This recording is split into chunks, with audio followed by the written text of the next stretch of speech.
Oh no. What about the beans? What about the beans?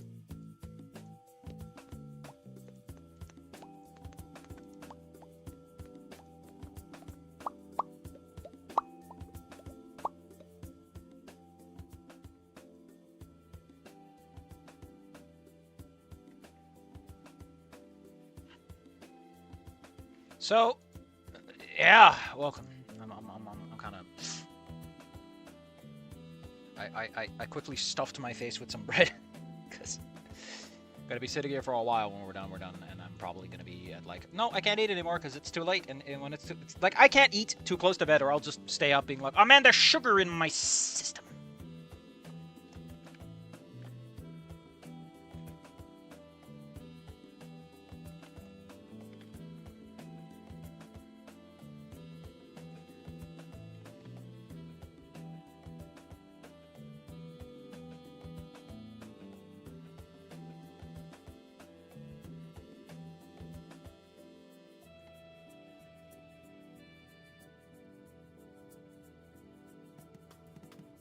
I wish I could about 13th age.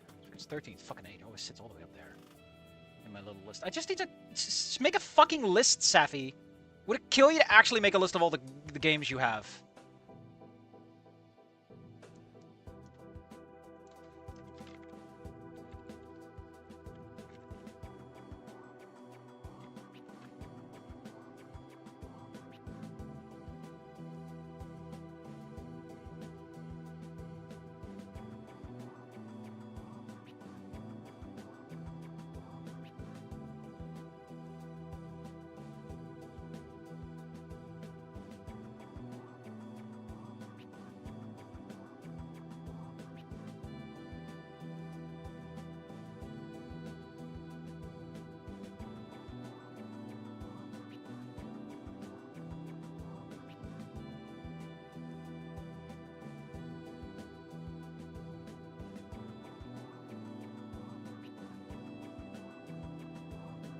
Alright, I'm busy with stuff because, to be honest, I forgot. I almost forgot. Let me make one thing exceptionally clear. I almost forgot I was doing this. Because I'm stupid, okay? I may not be a well-bespoken man, but man, will I forget stuff just like that. Man, will I forget stuff just like that. Ooh, you should be so happy because I would have showed up like an hour late being like, oh, sorry! I didn't sleep in, but I sure... Listen. I might be stupid, but... Ugh. Alright, let's, so, Chapter 8. Let's pause the music and put on the recording so we can just get going. By Steven Spielberg. Well, nice to know that Steven Spielberg has the time of day. So, for those who forgot, what was Chapter 8? Chapter 8 was... It hit a plot beat that doesn't make sense in the context of Wani Gator. It doesn't make sense in the context of, Tori Game.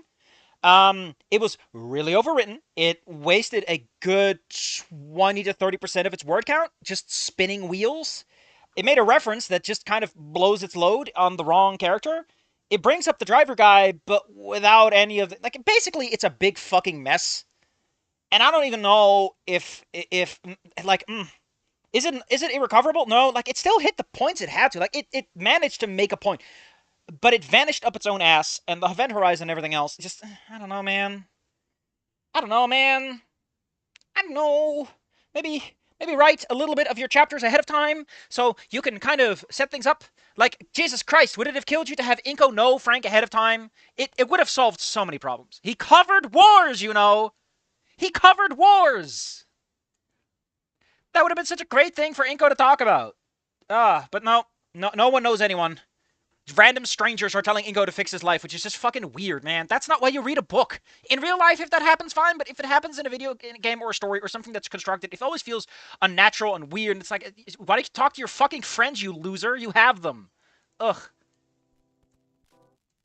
But enough of that. We're here to talk about the actual thing.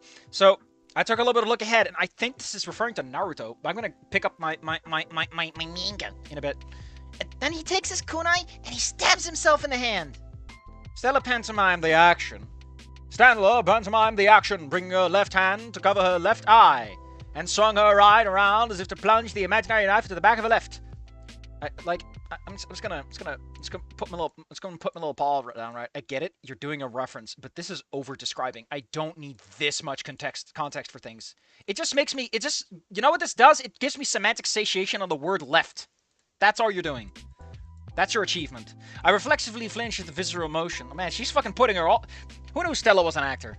Energetic retelling, more than enough to make me picture it in my mind, and then I had a smile plastered across my face. Do you even know what a kunai is? Inko, do you even know what a fucking kunai is? He doesn't know what a kunai is. Inko is not a weeb. He'd be like, oh man, it's a Japanese sword, right? Dios mío, I know. You said he was poisoned, but chica, that sort of injury is serious. Rosa, standing in the row across from me, and Stella, standing across. Shit, I choked myself. I always do that. Why do I keep doing this? There's a Snoot X Call of Duty fic. What the fuck is happening? What do you mean there's a Snoot X Call of Duty fic? Senator, I'm going to have to shoot you up the space elevator because the stuff you bring into my chat is something else. Rosa, standing in the row across from me, and Stella looked up from the flowers she was inspecting to look at our green stego friend. Stella broke character from an empathic display and awkwardly scratched her cheek. She wasn't in character, she was describing her actions, which is really weird that she describes her actions instead of just doing it. Like, here, let me rephrase this beginning for you, right? You're kind of undercutting yourself here. What you want to do is you want to start off, Inko is imagining things. So you just described that Stella stabs herself with a kunai, and then you go, at least that's what she's saying is happening. That way, we the audience are like, Stella stabbed herself, and then it's like, oh, she's just pretending. Oh, what a great actor. Instead, you're shooting yourself in the foot by robbing this scene of any poignancy. By having her just describe shit, and I don't know, man.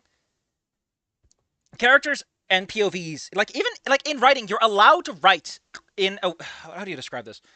You're allowed to write imaginatively, which is that things are not happening as they're not literal, right? You describe Stella stabbing herself, and we, the reader, are like, oh, she actually did that? And it's like, no, that's what she pretended to do, and that is how Inko perceives the action. And, like, you can do that. You can lie to your audience. And lying is fun, because it means that Inko has priorities. I don't know. I just feel like we're starting off real weak on this chapter. With a fucking Naruto reference, I'll tell you this much. This is the right Naruto section to start off with, because I kind of like the first few chapters of Naruto because it's actually about ninjas and espionage and about how being a hired assassin fucking sucks. And then it's like, I want to be a hired assassin. It's like, kid, fucking stop, please. Holy shit, Naruto. You're doing this because your life is without purpose. And now you're like, man, killing people is great. Goddamn. What's going on? I don't know. Why is there a fucking tournament? Why are there 2 tournaments in a row? 2 tournaments in a row, man. Well, yes. Oh, wait. Let me actually get the hold up. Hold up. Hold your beef.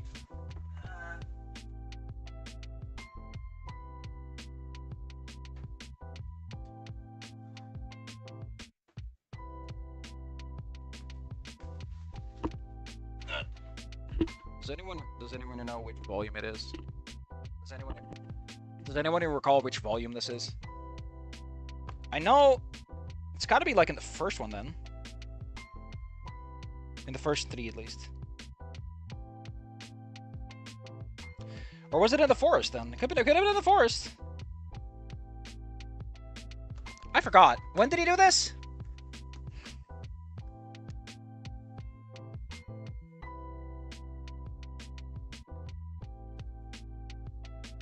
Like, I know it was such a fucking stupid scene where, like, I'm gonna stab my hand! But it's supposed to mean something, and they never do that shit again. We never get that kind of visceral, holy shit, that's fucking rad. When does Naruto stab himself in the hand like a little crybaby again?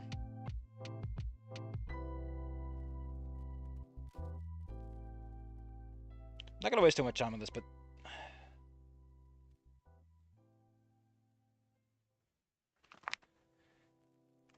First Naruto was very good. I remember the first exam arc. The written test was terrible. I think the written test kind of screwed itself in the pooch. It could have been so much better if it actually had a bit more focus. My big problem... God, what was my problem again? I know that I complained about the fucking written test. Let me see if I can find my notes, because I yelled at people about it.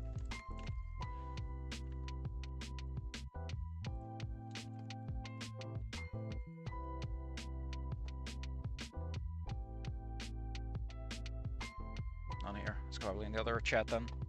Naruto. Hold up. Oh yeah, here we go.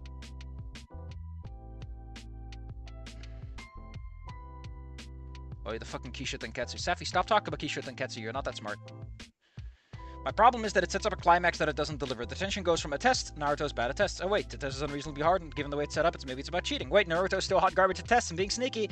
A girl offers to let him cheat, solving the problem. Wait, Naruto doesn't want to cheat to begin with.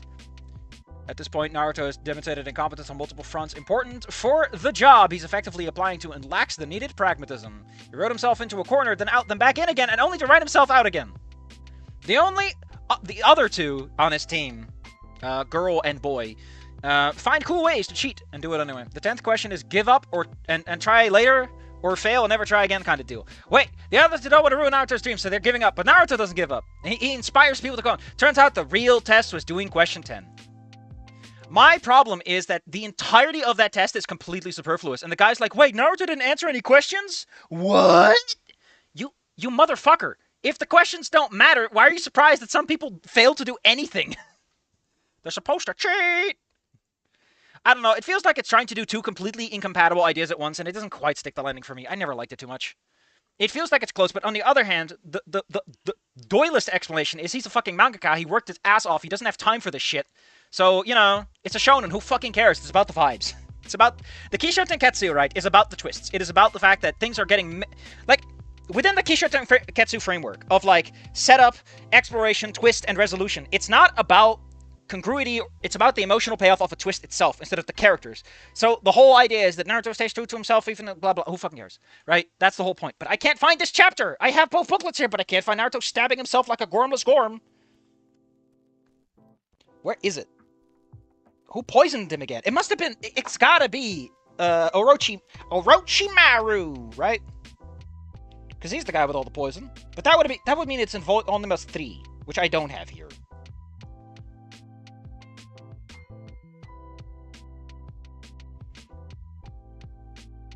Oh, the whole... Also, I was always told that, like, in manga and anime, they do these fucking flashbacks to establish that shit, and I'm like, holy shit, can you shut up about Sakura? She doesn't do anything! But we have to talk about why Sakura cutting her hair is so important! And I'm like, oh my fucking god! I do not understand the Japanese into their storytelling. Ah! I'm gonna grab volume 3, because I'm fucked up.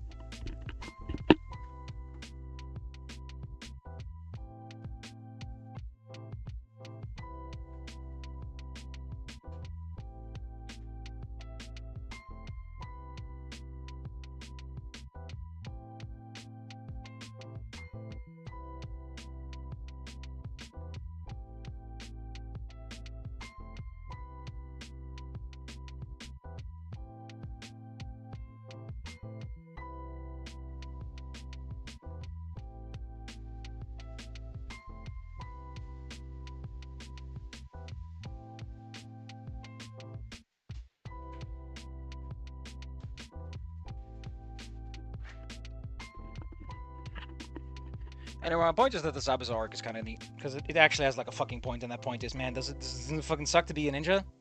Man, this job sucks! Where is what I'm looking for? Listen, I want to find this, because I know deep in my brain that I approximately know where it should be. Also, Zabuza was just a fucking cool guy. Him and Kakashi fighting it out. You didn't know what was going on and who was what. Just kind of went for it.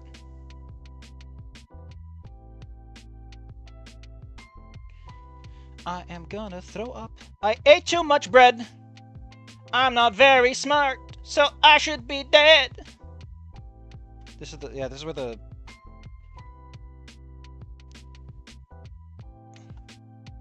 Where are we? Oh, this is the test. I'm gonna give it one more go, and then I'm gonna respond to the comments that have been made. I know it's not the early part, because the early parts are very disconnected from the rest. The first 2 chapters are very different from the rest, in the sense that it's pretty clear the guy's just kind of figuring shit out. It's fine. Figure your shit out, man. Get your sexy no jutsu out of your system. Milk! Milk! There's someone out there, right, who knows Naruto enough, who's like, I know exactly why he said milk. I know exactly why he said milk.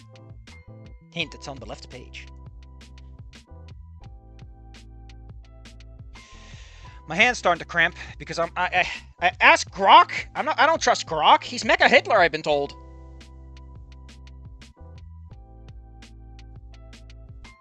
Actually, not that I've been told. I think he calls himself that, so.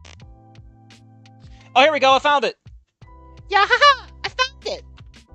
Let's see, where am I? I love the manga just refused a number. Page 250-ish. I swear it by the pain in my left hand! Oh, Naruto, you fucking moron. I think she's talking about the anime, though, because in the manga, he doesn't actually hold the hand that high that I would say that it's in front of his face.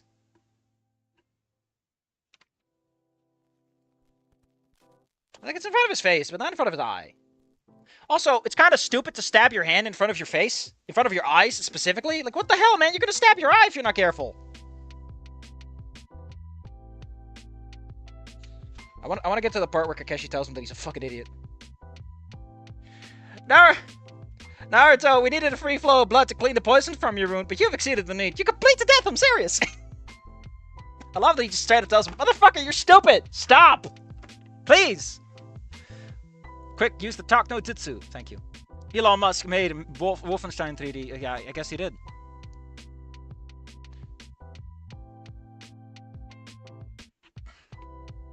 I mean, at the very least, the written test, right, was like an actual ninja skill. You know, because it's like, oh, you gotta look around. The others is just fucking fighting tournaments. And I'm like, you know, a good ninja shouldn't have to fight because he doesn't fucking get detected! Hold up. I've attempted to crossfix myself. They are hard to get right, and I'm gonna try it again. The symmetry needs to be right. The big problem with crossfix, right, is you gotta get the symmetry right. Grok just says the quiet parts out loud. It says the quiet parts, not even the quiet parts. Yeah, the big problem with crossovers is you want to give both sides their equal measure, so that one side doesn't overshadow the other. Usually the one that is in their source universe should get a little less attention because they already have the universe carrying a lot of the weight. But what really...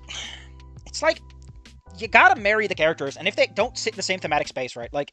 How do you marry Naruto with fucking Anon, right? Anon is not a ninja. Anon doesn't want to fight. Anon's a coward. How do you put him in a world where violence is the answer? It's a good question, right? Kind of what I run into. You gotta be careful. You gotta be smart.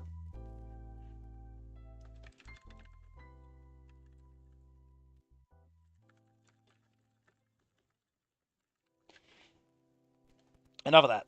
I've wasted so much of your time. Oh, because of the stupid reference. This after Frag, like, stop making references. I just get distracted for 10 minutes at a time. Ugh. Anyway, he says a cool line. So reckless, that child. Rosa, oh, she clicked her tongue at the story of the foolish young ninja. You mean Shinobu? I remember learning that word from Kirby and Stella and I laughed. I patted on in sympathy for my story being interrupted. Another side we'll have to figure out a night to binge some of it. Could do it at my place. I've got a massive TV, so we can put pretty much everyone over if they want it. I offered. I tapped my finger on my chin as I considered the plans. I like how you offer it and you're like, wait a minute, this could be a bad idea, because she's considering it. Oh, wow, that'd be amazing. Like, oh, wow, that'd be amazing. I don't know what it is. I forgot Stella. Oh, hi, Anon. Oh, that'd be amazing. We should totally... God, I forgot. It's not... That's two Naomis. Two... Stella said with cheer, she hopped in space. See, a night of fun with the friends sounds wonderful. With the friends?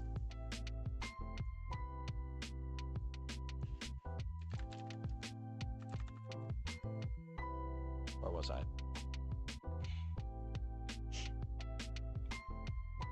I nodded at the now established plan. Man, it's just completely taken out of his hands.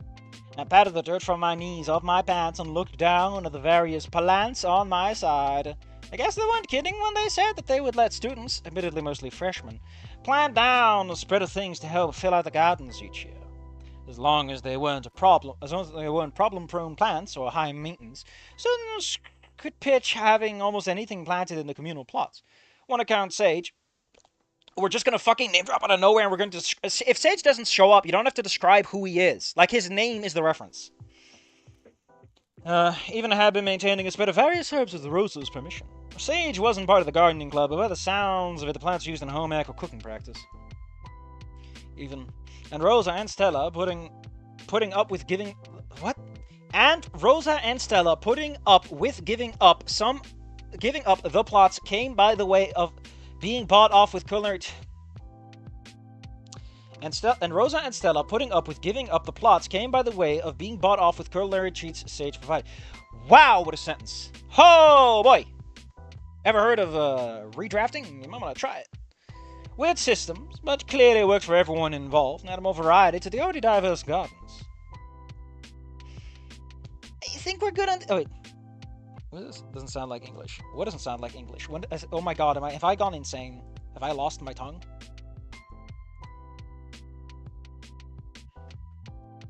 I can't believe I've gone completely insane.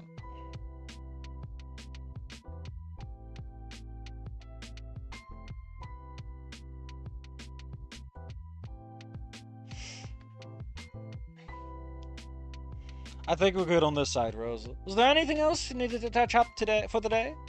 Rosa double-checked her side quickly, while Stella, still reminded by the topic... Why do I keep inserting words? I'm not here half the time. Rosa double-checked her side quickly, while Stella, reminded by the topic shift, grabbed the shears and began to haul them and a few of the tools moved back to the shed for stowing. After a moment, Rosa finished her scrutinizing of the foliage and shook her head. No, I do not believe so, Inko. I think we can wrap up for the day, she said with a classic Rosa smile, that classic smile. Sweet, sounds good. Let me just, Inko. Before I could do anything, I was bumped into from behind. Ah! Shoving me into the flower bed. Really? Really? Why? What? Why are we doing the flower bed thing again? We're doing so many weird callbacks and callovers. Ugh. Staring at the innocent flowers about to be destroyed by unintended ballast time, I issued my deepest apologies, and then I stopped falling. Weird. Whoa, sorry. I was quickly yanked backwards back onto my... I was quickly yanked back onto my feet proper, thankfully... Why? Jesus Christ! Stop repeating words! Thankfully, far enough that I didn't need to worry about a repeat close brush, well, destroy... Jesus, my God! The English is deteriorating or I'm going insane. I'd say both. Both sounds fun to me. Once my heart rate settled, I turned to look at my attacker. Nasa? Took me a full 5 seconds for Nasa to respond to his name, before recognition clicked in his eyes and he focused on me. What the hell is wrong with him? Didn't he just grab you? Oh, what? Hey, Inko, sorry man, I didn't move on into you. What are you doing in school? What are you doing in the school parking lot? I looked at Stella, who had come over due to the commotion in the Rosa. Of course, told me with a concerned look. Now, this is the school gardens. How many drugs are you on? 5? I explained, gesturing at the obvious plant life all around. Wait, it is? All I wanna say.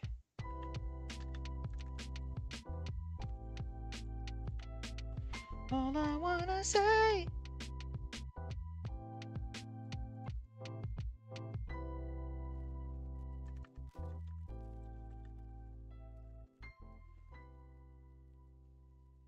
All I wanna do is boop a snoot, and then Fang murders me in cold blood. Great. Sacrifice worth making. He took a long blink. He took it. He fucking took it for himself and then looked around. Oh. Like, why are we saying it like this? Why are we saying the... Oh, well. I didn't mean to come this way. Oh. He went to meander away when I grabbed his shoulder, stopping him. I mean, it'd be funnier if he grabbed his shoulder and he just kept dragging you along. So what the hell? Are you okay? You almost shoved me into the bushes, and I almost died from being shoved into the bushes or something like that. I don't know. Nah, so have you considered becoming a professional bush shover? Sorry, Inko. I just, he groaned before his head leaned back and a jaw popping on slipped out from his beak. I'm pretty wiped out. It's no big deal. No big deal! Estupido! You plan to drive home and you can't even walk. Nah, somebody. You gotta sit for a minute. Whatever drugs you're on, at least 2 of them gotta go away before you can leave. I gently commanded, leading him away. Stella got out ahead of us and moved a bag of soil we had on the nearby bench. Well, this is a bad place to keep that. Someone's gonna sit on that and they're gonna have a dirty butt. Then I settled Nasser onto it. Onto the bag or the bench? I've never seen you this wiped out. What's going on? I asked as I sat down next to him, furiously. Looking him over, he had deep, dark bags on his... Oh, no. Bad news. He's in his goth phase. Bum, bum, bum. Actually, we need something more anxious.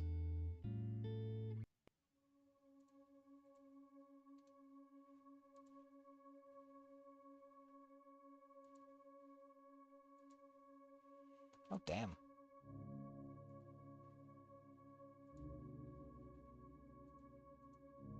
Neat.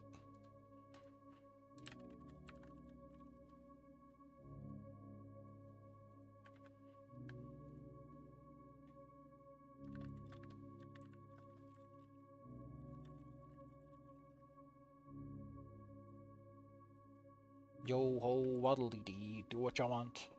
Dry soy Jack Nasser. True. He needs to be hydrated. Let's sprinkle a little water. We got watering cans all over the place. Ah, my neck.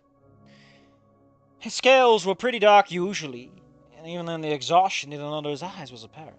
Nah, sorry. Midterms aren't that far off. Isn't it like February? Aren't the midterms like around Christmas? Or January at the latest? What the fuck? I don't get American schools. I just don't get them, okay? I'm very confused. So Naomi, I've been putting in extra study hours. I think you mean that Naomi has been putting in wink extra, wink study, wink hours, wink wink. We all know what's going on. She's pumping you full of coffee so that you stay awake. My eyebrows furrowed. Studying for midterms? I've never. You're mad, Nasser. People don't study for midterms. You're insane. That can't be everything. I don't think Naomi's the sort of person to do all Naomi, come on. I'll make you do one for that Jesus Christ, this man is so... I am a Naomi stan. I will defend her honor. Nasser slowly shook his head and yawned. No, it's just the sketch got to me. Track helping. I like how this guy was completely active last time and he won a fucking match and he set a record. Now he's just tired. What the hell happened? Track helping Naomi with some student council stuff, studying, home stuff, more study. His head drooped and he was out cold. I looked at Rose and Stella, who both returned my incredibly concerned expression. I like how you don't have a concerned look, you had an expression. Man's on a budget.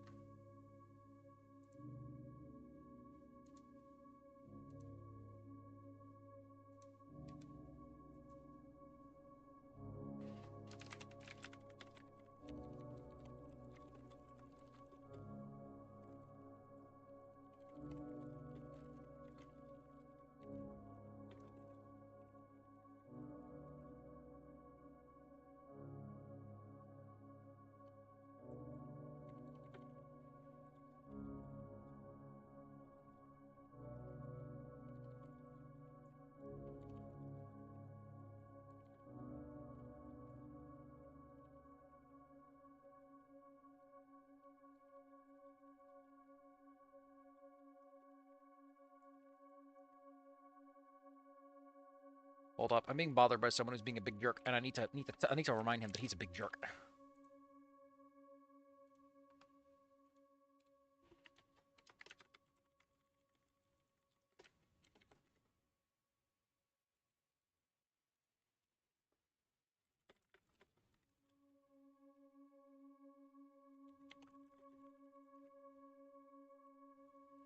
I hate it when people bother me like this. I should yell at them some more, but I don't want to right now. I got things to do. So, Nasser's dying, huh? Well, he can nap here, and obviously he can't drive himself. He can! He'll just get in an accident and die, and then he can get his rest. I grumbled.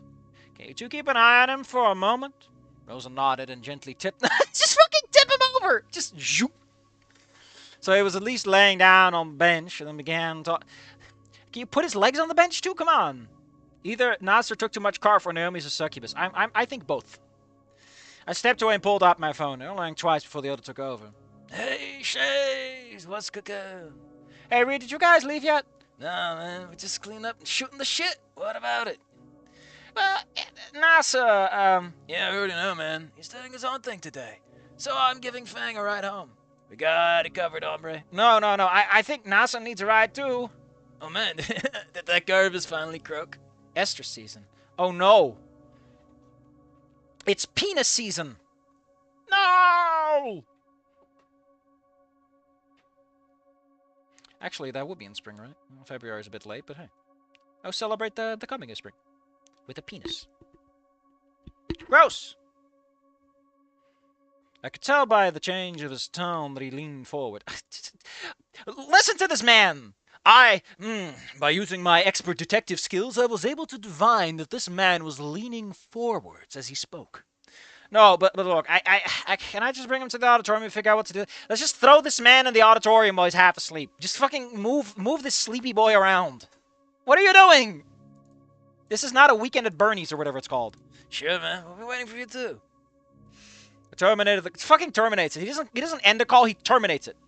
He pulls out his fucking finger guns. He puts them together. He's like, terminated. I terminated the call and looked at my unconscious friend and at my classmates. Alright, I'm gonna get it carried over to Fang and the others so they can get him home. He's definitely not in any shape to drive. Is that alright with you two?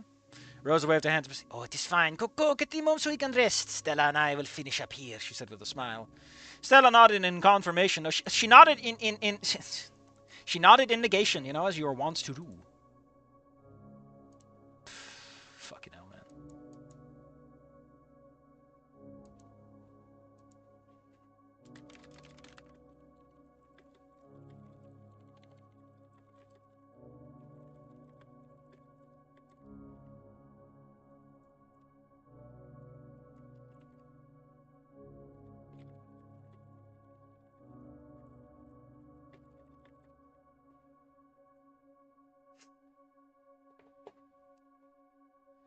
Stella nodded confirmation to my plan. I issued another apology before leaving them with the cleanup and before gathering my things. Once I was ready, we pulled Nasa back into a sitting position. I like how you pulled him out. Just keep pushing this man around. And with Stella's help, I loaded him onto my back. Man, Nasser is not a light guy. He is big and muscular, so he's pretty dense. Like, he's heavy. Inko just fucking deadlifting this guy. I hooked my arms on his legs, a backpack for each hand, and he carries his backpack. Just take Stella along, man! And we were off. I mean, on the plus side, at least he's doing it to a guy, so it's... Ooh. A new ship, yet explored. Hey, Inko, I'm in a rut. And for some reason you smell like a woman, so help a guy out, or I'll pay you in old Russian military horns. What an odd thing to pay a man with. Nasa was snoring in my ear, which I mean, it was pretty funny. When Fang stayed the night when I was sick, they snored a bit too. I guess it ran in the family. He's a surprisingly heavy guy, but given the fact that he was out like a light not moving, it was actually not that hard to carry him like this. I think his weight doesn't change much, man, and he probably wasn't going to move too much anyway. I guess Rosa was right about all that, doing all the physical... Jesus Christ, we're fucking doing this shit. The reason Anon didn't get any muscles because he skipped out on PE, you idiot. It was not because... Oh my god, I hate this. Tone deaf. There were a few odd looks sent my way in the hallway as I went, but no one stopped me or said anything. Yeah, if Naomi saw me carrying a comatose boyfriend, she'd probably be pretty upset, though. She'd think I was hitting on him. And then I'd be dead. You know how women get. That guy's only for them. I guess in the end, her worries about him overworking himself were more accurate than I'd finished. In a little time, I was at the auditorium and realized the problem. I had no hands for pulling the door open. There was only one move I had left. I kicked the door. I waited for a moment, didn't notice any movement, so it got another kick. I was about to repeat the procedure a third time when the door swung open, nearly hitting me in the face, annoyed Fang on the other side. What the fuck are you doing? Inko? Nasser? They said, processing the current arrangement. The arrangement, of course, being that his dick's up my ass, and it's gonna take a little while to explain that one, but I assured her that it's entirely heterosexual. Listen, Fang, it's only gay for the guy that puts the penis in? No, wait, it's... Hold up, I need to look up my ancient Greek knowledge. No, wait. It's gay for the guy who's receiving, but the guy who's giving is still straight. What the fuck are you talking about? Why is my brother... Why are you treating my brother like a carcass? Hey, Fang, can I get in and sit him down? I may not be in bad shape, but he's pretty heavy.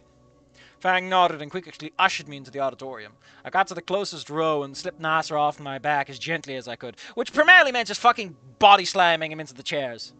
When I turned around to my surprise, he was still out cold. His head rolled back and his mouth wide open. So Inko gets drugged, and now Nasser's fucking dead? What is this fucking story? Everyone's on the brink of defeat. What is happening? His head rolled back and his mouth wide open, gently snoring away. God, he must have been exhausted. What the hell happened, Nasser? Fang asked in a harsh whisper. Apparently he got no sleep and overworked himself. He was about to drive himself home like this, I said, waving a hand to him. Shit, Fang growled quietly. Hey, what's going on? Trish called from the stage. Fang groaned and rolled her eyes and then a zip gesture. Then motioned for me to follow towards the stage. Looked like we would leave the Sleeping Beauty in place until we had a plan. I followed Fang up to the stage, where we took a seat, and Reed and Nasa shuffled a bit closer. Damn, don't remember my old gayonomics lectures. It's only gay if you want it to be. But someone always wants it to be. Hey, Fang, your brother is doing the face. Stella said it's called Yowie face. Get out of here.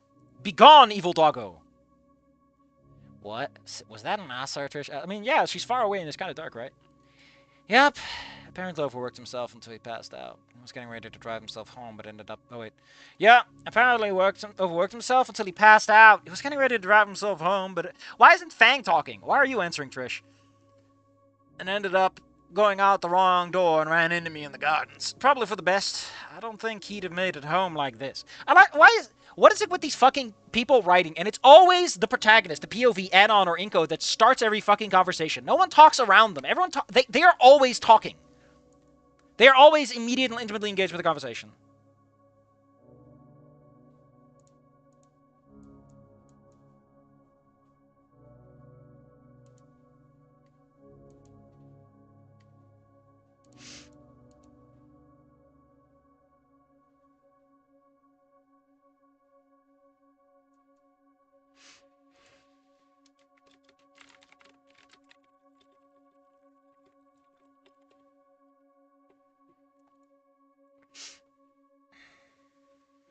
Why is Chapter 9 Nasser being fucked up anyway? What are we doing here? I'm curious at this point. Trish and Fang looked conflicted. I hadn't really talked to Fang much about the issues with NASA since our brief discussion on the roof. Which I actually think about it was really stupid of me.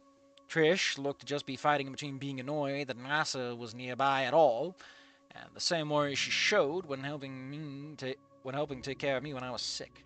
Reed leaned back in his seat and seemed to be deep in thought. I know it's kind of a pain, but Reed, can you give him a ride home? I don't think him driving like this is a good idea. Maybe he can just ask... Why don't you call his fucking parents? Goddamn. I'm pretty sure Sam would gladly pick him up. Yeah, Matt. Yeah, man. Hate to see him like this. We can give him a lift. That's cool, right, bro? Yeah, son, some Fang. Fang is not a bro. Fang is indeterminate, bro. Fang looked to Reed, then to me, then to Nasa, then the ceiling, then back down again, then left, right, up, down, left, right, up, down, and then at the A button, then the B button, and I told her, Fang, that's not the Konami code! Then let out a mighty sigh and pinched the top of their snout. Fine, whatever. If we're doing this, man, I've got to get it over with. I hate being within 10 feet of my brother. Makes me want to hurl, throw up, and more. Right on, Reed said, clapping his hands. I made a quick farewell to Trish and went to come to collect my baggage where the trio wrapped up their meeting. Why isn't Reed carrying him? Okay, I thought I was in decent shape now, but Nas was seriously beginning to destroy my legs. Thank God we reached Reed's van. He popped open the side door for me, and we plopped Nasser into his seat, and I got him belted in. Man, your bro sleeps, sure knows how to sleep when he wants to, huh? Reed idly commented while scratching his chin. Fang's response was that sort of dismissive snort, and the rest of us climbed into the vehicle and then departed for the Aaron residence. Fang turned her head to look towards me, and we got on the way with a smirk. Didn't think he practiced deadlifting, dweeb. Har. He mostly carries dead weight in the form of bags of dirt. It's better than nothing, I guess. Oh my god. These fucking discussions that are happening in places.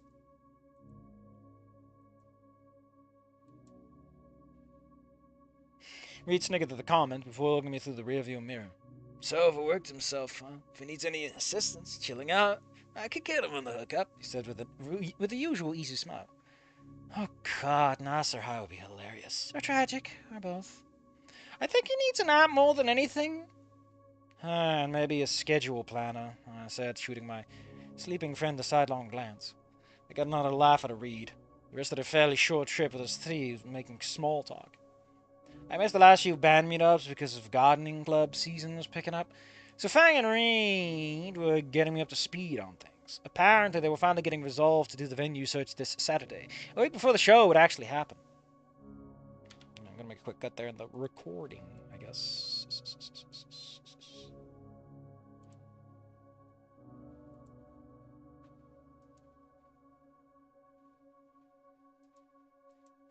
Oof.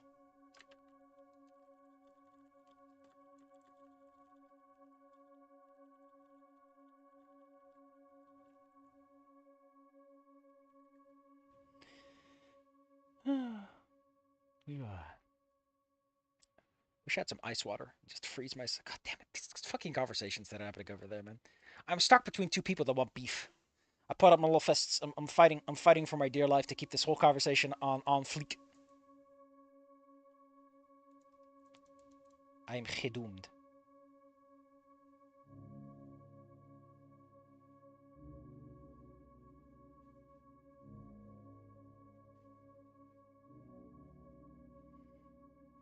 What the hell's this?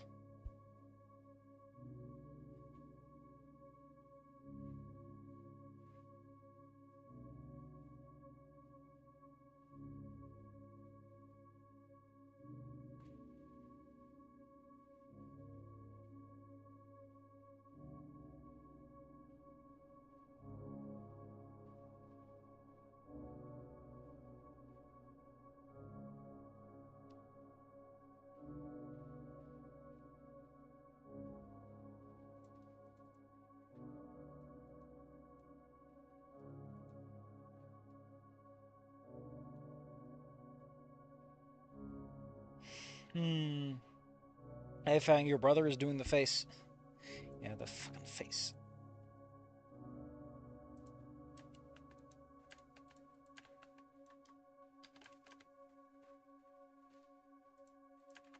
Give me that fat face hot dog.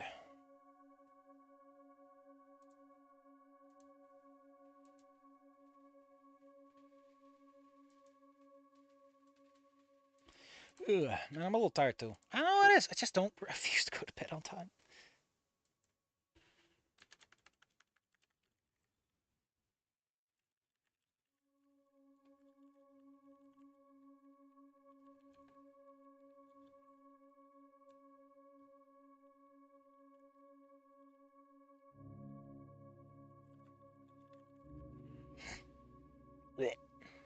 Alright, let's get back to it.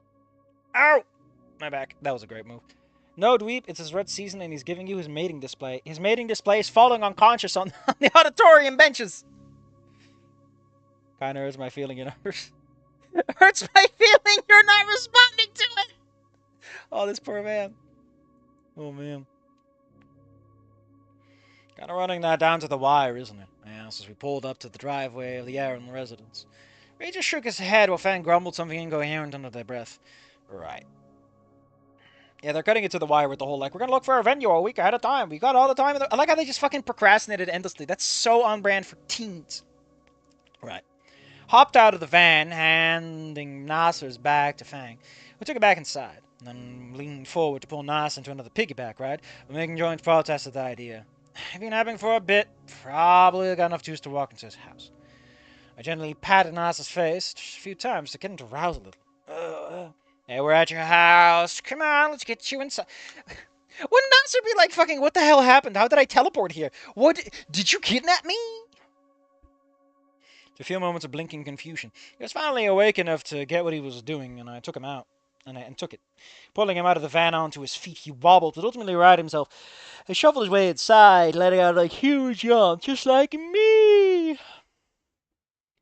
You want to ride home, man? Reed asked, leaning on the hood of his van. No, I think I'll be fine. We'll make sure Nas actually gets himself to bed, and then I can just get a taxi or something. Or whatever. Something. Whatever I leave. You sure, bro? I confirmed. Yinko and Wormbrommer puts Nas into the Black Ops 1 chair. Cease. I'm stuck between too many rocks and hard places, as is. Hot siggity is what I'm going to say to that.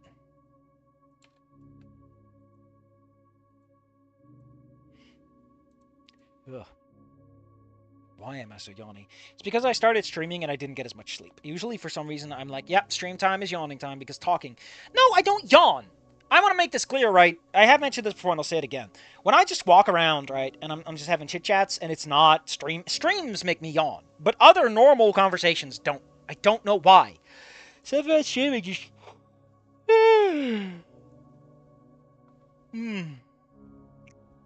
Makes me want to eat a whole banana. A single gulp. You wanna have a banana, banana. I'm gonna be on Nana TV. Alright. He's already been quite helpful, and I'm sure he had other things to do today. Reed resisted leaving me at the house for a little longer before finally relenting. I waved him goodbye, which he returned. Jesus, this is so fucking clumsy. Stop it! It doesn't have to be so fucking specific. Just said that he hesitated and then he left. Then his van backed out and took off onto the neighborhood road. I started to walk up the pathway to the aunt's house before pausing. Honestly, it was a pretty nice place. That was a police commission, alright. So they were clearly doing fairly well for themselves. Must have been nice to grow up in a place with your family. Wait, must have been nice to grow up in one place with your family, like in one place like this. What? Jesus Christ, what is this sentence? Must have been nice to grow up in one place with your family, like in one place like this. Like, you know, like totally. My man, my broski. Continuing my quest, I reached the front door, in short order knocked. Excuse me, reach is a transitive verb. It's when you rushed. A heartbeat led... One heartbeat. The door swung open, revealing Fang, who looked horrifically baffled. Why didn't you just come inside, Dweeb? It just seems to be rude. Oh my god. Listen, Fang, you know this man is a gingerbread boy. He is the Pillsbury Doughboy. He's not breaking the law.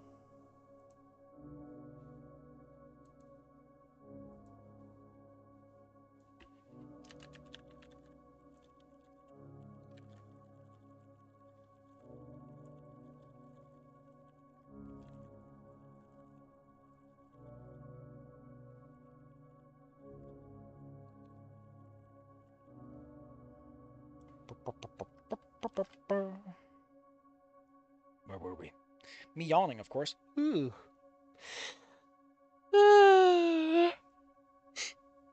It's like, Fang, how are you surprised this man knocks?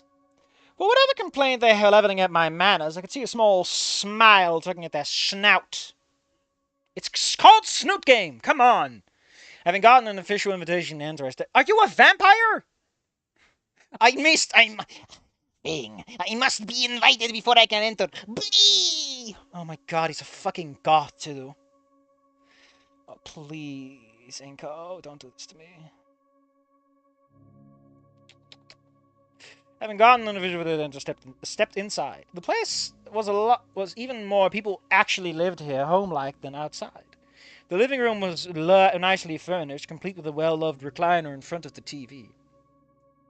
I could easily guess that was Mr. Aaron's. Yeah, because Mrs. Aaron wouldn't leave a dent. She'd sit on a chair and like nothing happens. On the far wall were a number of small animal head were a number of animal head trophies, including a rhino. Okay, that's pretty wild.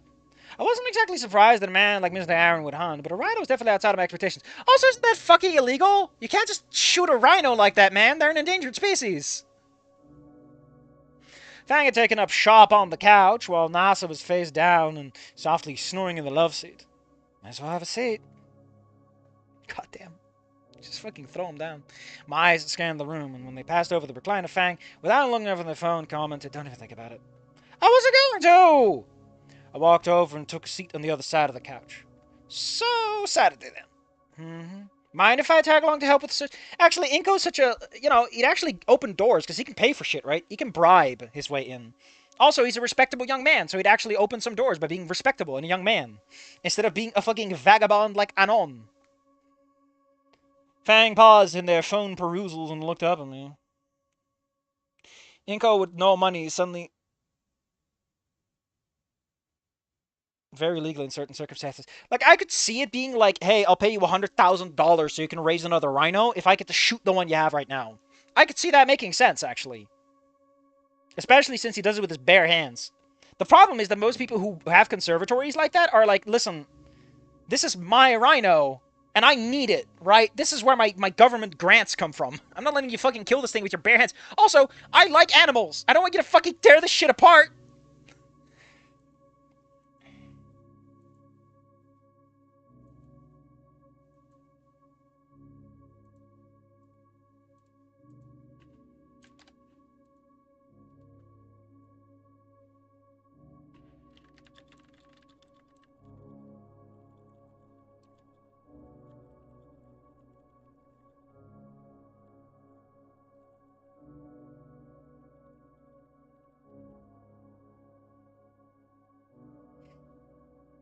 Where was I?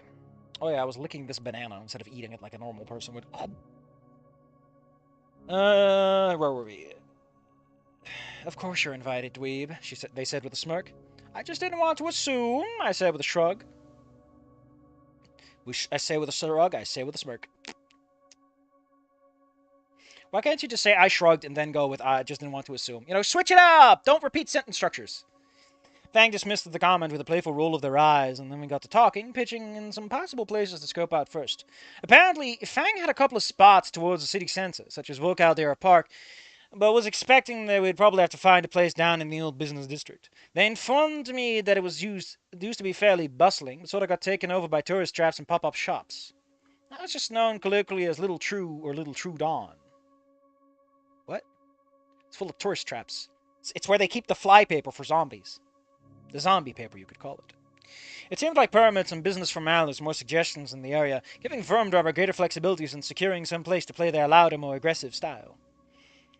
I also fillet my bananas by...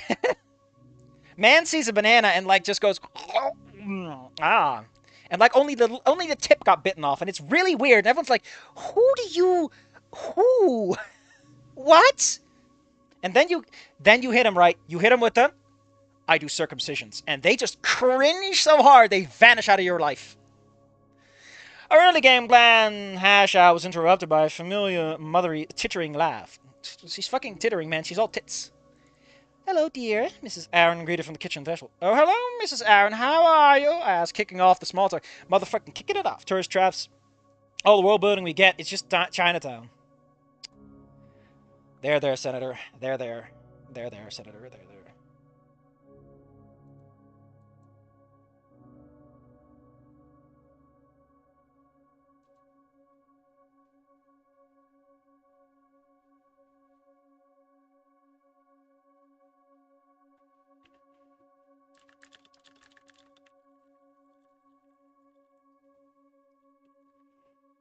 Hold up, this guy's...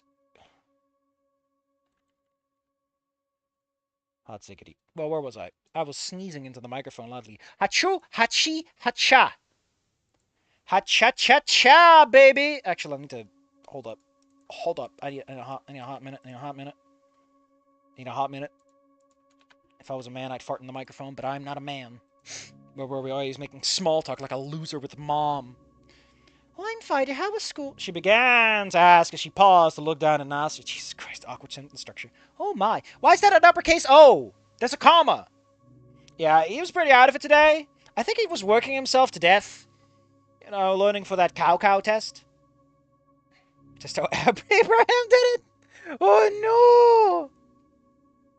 Fang's contribution was a dismissive grunt before returning to their phone. Mrs. Aaron entered the living room properly and came out around the front of the love seat for carefully taking a spot by Nasa's sleeping form. She laid a hand on his shoulder and shook her head. Well, I'll make sure he gets a good filling dinner tonight. Speaking of...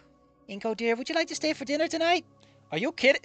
I'm not feeding your son! I'm not gonna be the roast! Oh, but it would fill him up so much to get a proper human. I'm just fat. I wouldn't fill him that well. Taken aback by the question. What the fuck? But I suppose that if anyone would be nice enough to offer a semi-random person visiting the house a meal, be her. I looked at her, then turned my attention to Fang, then I turned back to Nasser, but he didn't say much. After all, if they didn't want me over for family dinner, then I wasn't going to oppose on them. Fang was watching me before I had even turned to them to ask. They looked expectant for some reason. What? If Mom offered, then she offered. Not like you being here bothers me. Wait, what? Wait, who's... Wait, is Nasser awake?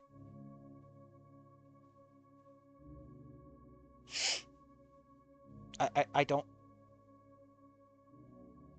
Or no, it's Fang saying this. Why is this a new line if Fang's talking? What? If Mom offered, then she offered. Not like you being here bothers me. Baka! It's not like I like you or anything. Baka! Well, if you don't mind, then I'll be happy to stay for dinner, I replied to Miss Aaron with a smile. Why don't you tell it to Nas, to Fang and Nasser? They're totally the relevant fucking party to inform on this. Lovely. I'll start the prep work now then. Since we'll have an extra portion, be sure to call and let your parents know you'll be here. Oh, it's fine. They're out of town for a couple of days. They wouldn't notice if I died. Fang clicked their tongue in annoyance at that news. Seriously, again? Could only shake my head and shrug. That's some bullshit. I could hear them grumbling under their breath. Thankfully, we were able to get the conversation rolling once more after that, to take Fang's mind off of the home situation. Specifically, some music I had to listen to in order to save me from my awful taste. Fang apparently had been putting together a Save Inco Master Playlist compilation to subject me to, and we've been poking through it. Oh my god, it's Tsundere! Still had warned me about people like you. I was hoping she was right. Of course, the worst character type ever made, the Tsundere type. It's like, my man, just fucking kiss already, please. Naturally, I protested, but they were rattling off some titles for these songs. I had to admit that they made me curious to listen to them, if just to see what auditory insanity could be attached to some of those titles. I mean, who the hell titles a song The Wall? That's gotta be some app... Why the fuck did my phone charge? It's been on this stupid cable the whole day. Did it get cut out or something?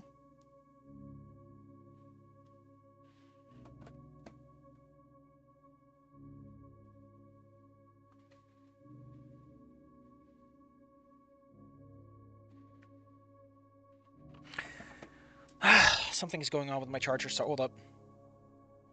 I think I'm going to take it out of the jacket, because the jacket might be interfering here, and I'm getting annoyed, because this thing is almost dead. Yeah. Get out, you little bingus.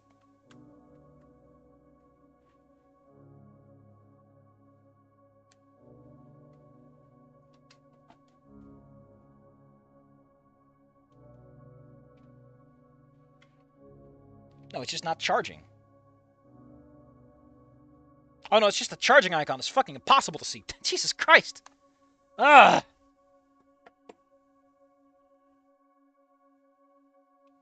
There we go. I'm just gonna leave it like that. That should be good. It's just dere. I didn't even know which part is the nice part or which one isn't. I think the dere part's the cute part. The Tsune is the bad part. All I can think about is, like, Tsundere is just kind of like, I get it, right? But you gotta... Like, why am I rooting for these characters if one of them is just an asshole about it? It's like, come on, there's no chemistry. I get it, right? You're nervous about your relationship with this person, but maybe just, I don't know, fucking do something, okay? Please. Damn. I'm on the fucking brink here, okay. On the brink.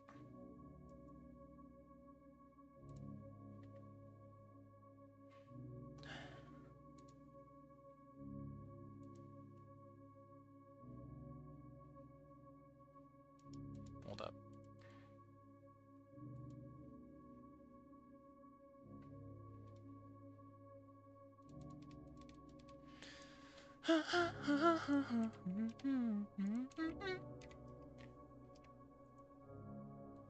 What was I? Oh yeah. Oh wait, I need to turn on a different sound actually, because we're kind of in an alright spot right now. Things are kind of going okay, right? Let's put on upbeat.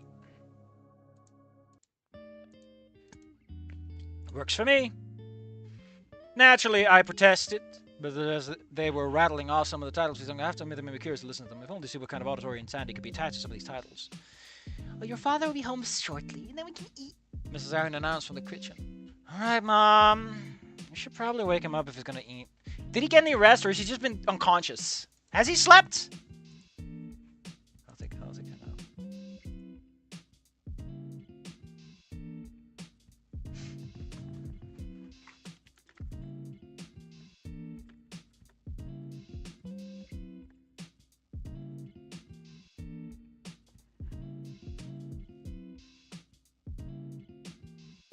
Okay. Fang stood and walked over next to Nasser, who had been so unmoving on the love seat that if it wasn't for the fact that he was still snoring away, I would have worried he died. Fang reached down and pinched his head crest between the thumb and middle finger, and then just started to jiggle his... Does that actually work? You doubt my methods? I mean, I guess I could. Well, thanks, stop it. Is that thing sensitive, or is it just like a hard surface? I wonder. Slapping their hand away once he realized what was happening. I'm glad I lied laugh at their brother's expense. And they retreated over to the couch to sit by me. Feel like I could sleep for a week. You slept for like 2 hours now? You sleep anymore and you'll probably be up all night. I guess so. You're Inko? Nasser asked, finally acknowledging I was in the room. I've been talking to ghosts, man. They sound just like you. That was me, Nasser. I was here all along. Well, I didn't spontaneously go blind, Fang quipped, which managed to sneak a laugh from me. What happened? What happened? Like Mickey Mouse says in that one thing. You passed out the second I got you to sit in the gardens. Didn't want you to drive like that, so we got Reed to give you a ride to your place. You walked yourself and passed out, so we let you nap a little longer. Apparently I'm staying for dinner too. Really? I mean, I could go if you preferred, but your mom offered. Fang shot Nasser a dirty look for some reason, and he stood a little more upright. No, I mean, it's cool if you want to eat with us. I just didn't think, never mind. What are we having? I have no idea, but it smells good. It's Mom's cooking. Goes without saying it's good, except when she tries to cook to kill me. Luckily, I know how to deal with Sicilians. So you two have been killing time then? Nasser said, sitting back down on the love seat. Fang's been putting together some music for me to, he listens to mumble rap. A look of horrible distaste washed over Nasser's face, and he just sort of melts, like he just smelled something rotten. Robbie Rotten? Oh no! That was rich coming from the guy that took that was right, the fashion apocalypse of a says the man who's non-stop.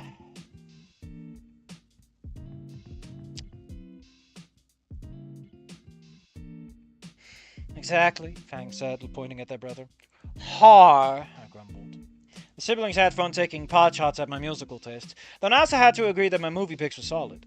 I also mentioned that I'd formulated a plan for an anime night with Stella and Rosa. Fang said that they'd be willing to attend, but Nasser wasn't as interested. I mean, it'd probably be fun, but I don't know if I got time for something like that. I mean, I was gonna point out, like, doesn't Nasser have, like, super busy schedule right now? I mean, I could make an argument that if you're that busy, you should probably take some time off even more so, but it's your call. We're interrupted by the front door. Everything fucking clicks! This man loves the verb click. It's like I'm watching that movie. We're interrupted by the front door clicking open. Nasser sat up a tiny bit more straight at the sound. Sure enough, Mr. Aaron came through the door, kicking it. Didn't he click his shoes off before taking a step into the main room and spotting me? Why are you here, boy? Hey, boy! Goddamn.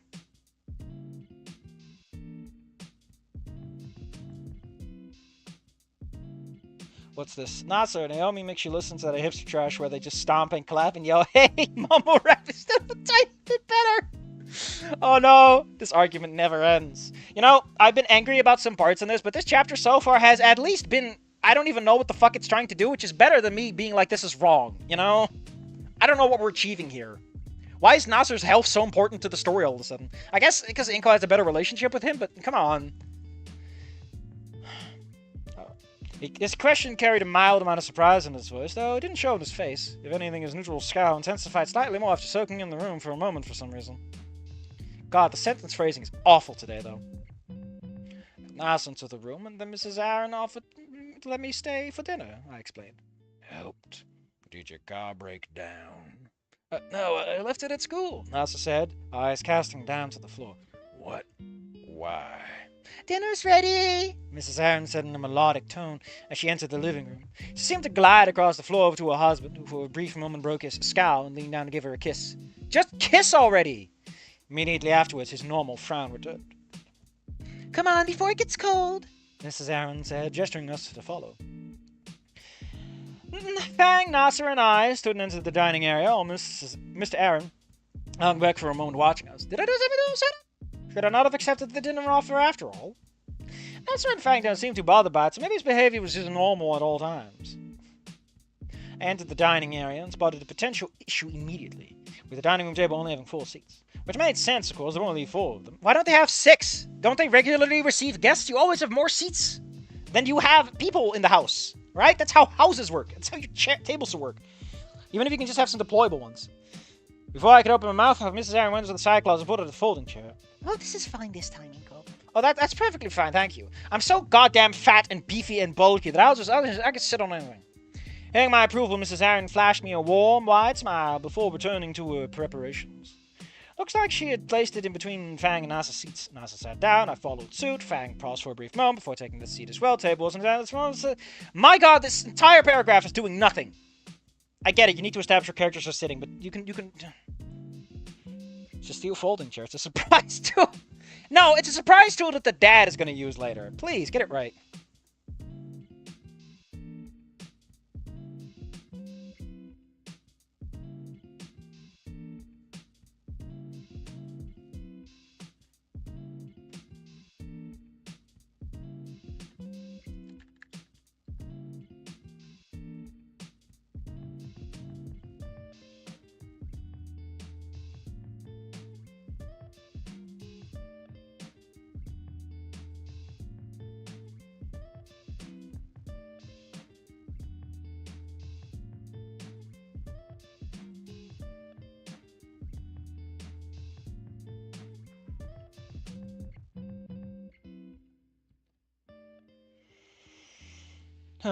Sorry, I said, trying to reduce how much space I was taking.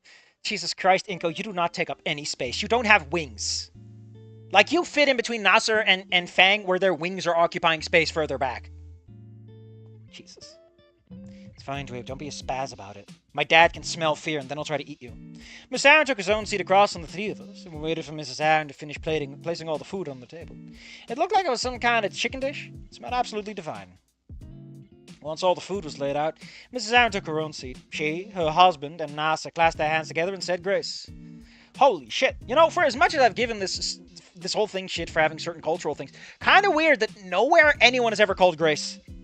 What a weird thing to have missed out on. Did that happen in Wani? Because Inko does stay for dinner, and they do have a cross in their house, but like, I don't know, man. I'm suddenly very out of it for someone who otherwise gives a lot of shit for this stuff. I was conned. I was smithereened. I lowered my head in a gesture of solidarity, but Fang didn't partake at all, opting to quietly stare at a wall. Fang is just like, come down here, God. I got a steel folding chair right over here. I personally kind of like the idea. Like, I like how this is said. Like, you know, Fang doesn't agree with the family and probably thinks God is a big poo-poo head. And we got Inko, who probably isn't very religious because his parents never bothered to teach him about God. Because even if Inko's parents are religious, they're not around enough to actually... Like, maybe he's baptized. Maybe they could be fucking bothered to baptize him, but nothing else actually happened, you know? Finishing that prayer, the food was set upon immediately.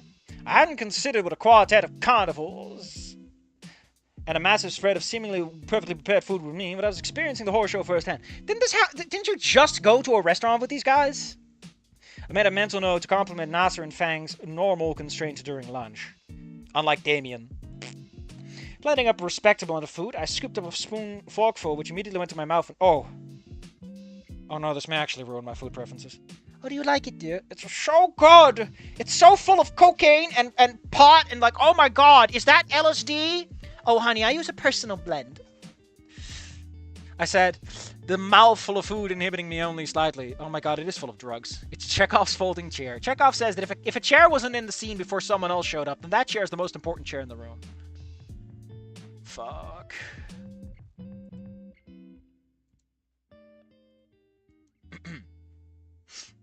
It's so good.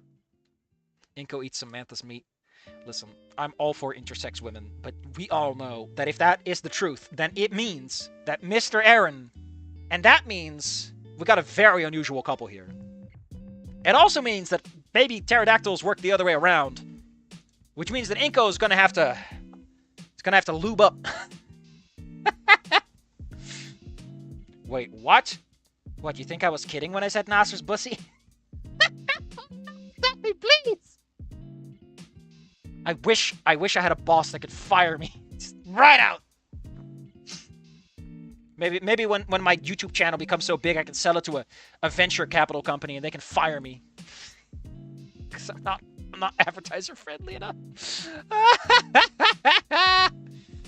Oh my god, I'm dead. I'm dying. I'm gonna fucking jump off a cliff and go and eat a whole banana. Just a whole fucking banana. You know, we're never gonna get this fucking chapter done if this keeps happening. You know, I'm just putting my little beans down, speaking the Lord's truth that not exactly making a lot of progress like this.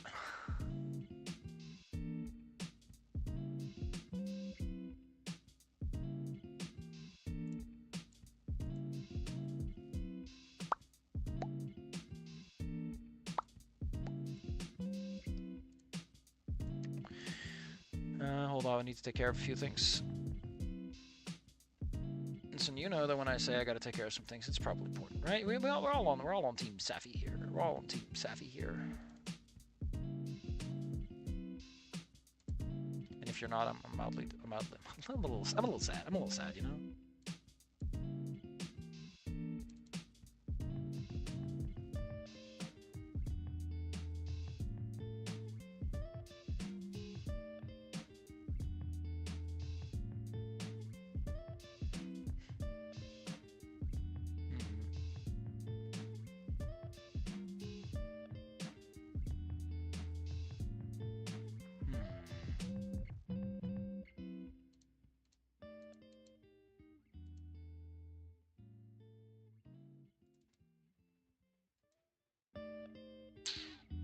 That's not good.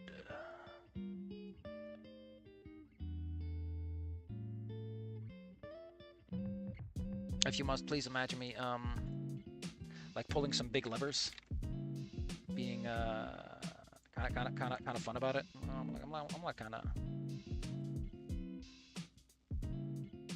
I might have fucked up.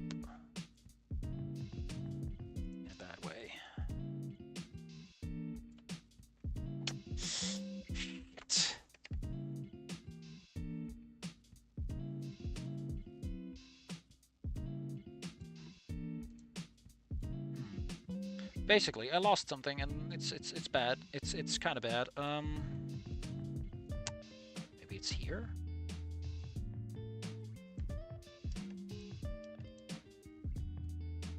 I'll pause the recording, but at this point, we're all kind of used to it, right? We're all kind of used to me being a giant fucking moron who makes a mess of things.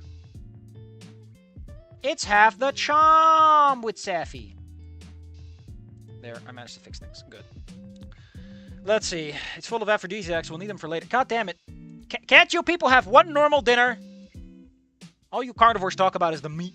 Thank you, Mrs. Aaron. Microplastics are my favorite. And she's like, oh, don't worry, honey. I put a little extra on top just because I know you humans love your microplastics. Oh, that's so nice. But I heard that, actually, because of how carnivores work, like they concentrate poisons, wouldn't carnivores, because they eat meat, be more susceptible to microplastics?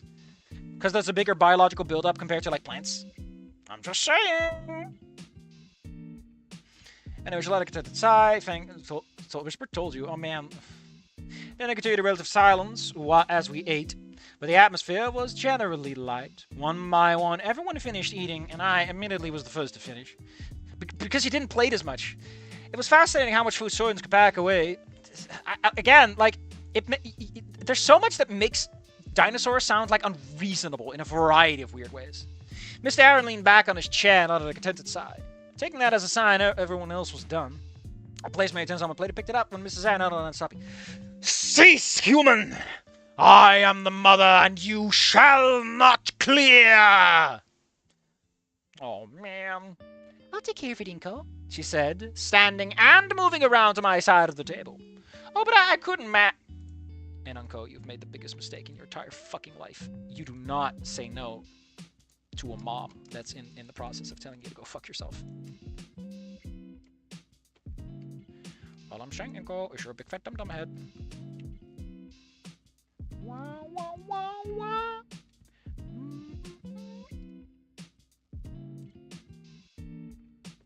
Wah, wah, wah, wah, wah. Do I ever get to stream on my own time? The answer is no. I'm a slave of everything else happening around me. Inko leaves the Aaron household, basically having tripled his weight at 200 kilograms. What a man. What an all-American man. Oh, goodness. I'll be long in the ground. I'll be long in the ground before I let a guest do the dishes in my house, she said, cutting me off. It was the same warm tone Mrs. Aaron always had, but that was an undercurrent of her going to tear my head off and eat my body if I didn't acquiesce. I shut my mouth and waited at my seat. looking at the dinos flanking on each side. Both had a small, knowing smile on their faces, like I walked headfirst into a joke they knew a mile off. Looks like it was a known quantity for Mrs. Aaron, then. Inko, you'll be able to clean up if... What? Inko, will you be able to clean up if I break your legs? Because the answer then is no, because I don't think there's much you can do. She just takes out a fucking crowbar. Oh, sorry, hon. I just like to use my personal favorite. It's a surprise tool that helps us later, and it's going to help us right now if you don't sit the fuck down again. That was a bit in the back of my mind. It's made it impossible to resist her edict. Fucking edicts? What are you, Gothics? But I could tell that wouldn't get me anywhere. I just leaned back into my chair and enjoyed the full sensation of my stomach. You mean the sensation of a full stomach? So... Mr. Aaron's voice immediately wrenched me out of my freshly begun stupor, and I sat upright. Where did you leave the car at school, Nasa? Before Nasa could say anything, I stepped in. Jesus Christ, Inko, stop being the first guy to talk. Can't you, like anyone else, have the word, you loser? It was my idea, so it was pretty wild out. And you know what they say about driving time being almost as bad at driving. I was not talking to you. I was talking to him. Oh, shit. Let's put on something a bit more intense. No, this is the wrong intense theme. Saf, you idiot.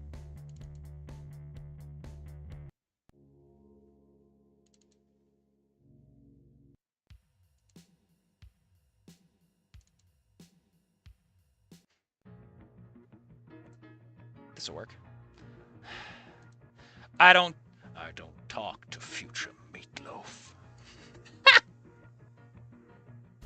I was perplexed, and I could tell it showed on my face. I looked at Nasa, who stared at the table looking as tired as before. Peeking at Fang, I could see a look of Jesus Christ, what a shit paragraph. Fuck off. Just say what happens and stop describing your character looking at shit. We're in his brain. His eyes are our eyes. We don't need to know where he's looking because we know because he's looking. A quick look at Mrs. Aaron gave me the impression that she was busying herself in the kitchen with the dishes on purpose. Inko, quick, dive into the kitchen. You could avoid all of this if you know what you're doing. A quick look at Mrs. Aaron gave me the impression she was... Okay. Sorry, Dad. It's just that with track, helping Naomi know the extra studying lately, it's been hard to get enough sleep. I ended up nodding up after school, and Inko was worried enough to make sure I got a ride home, so I wouldn't, try to drive. And now I have you driving 2 in the morning, so I'll be late for work. I have to drive you 2 in the morning, sorry. What kind of reaction was this? His son just explained that he worked himself until he passed out at school, and now it's all about how inconvenient it is? Oh my god, Inko, don't tell someone else's dad! Jesus Christ, Inko, you're such a Pillsbury doughboy. Lassie, cease. Don't worry, pretty little head, about me. I'll get my own ride, they said, leaning back and folding their arms. That friend of yours, Reed. Bah. If Nasa was worried about driving while tired, I wouldn't trust that kid sober enough to be in a go-kart. No, I'll take you too, so I'll know you'll be safe. Mr. Aaron grunted. Safe, yeah, right, Fang grumbled. Grumble, grumble, grumble.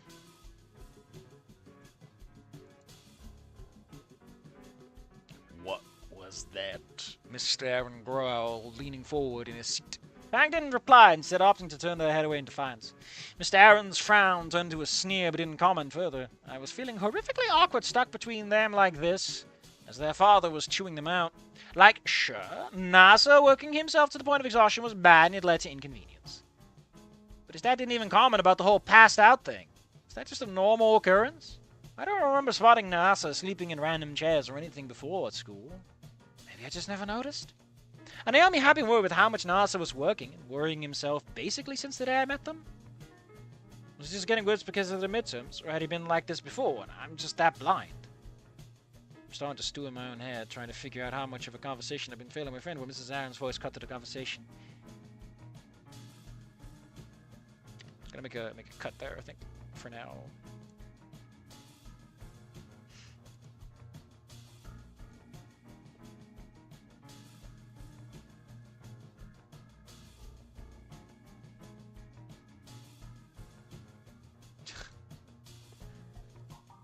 Yeah, it's a nice little song, you know. Let's go back to Anxious Ambiance. No, I'm thinking of a specific one. Which one is it?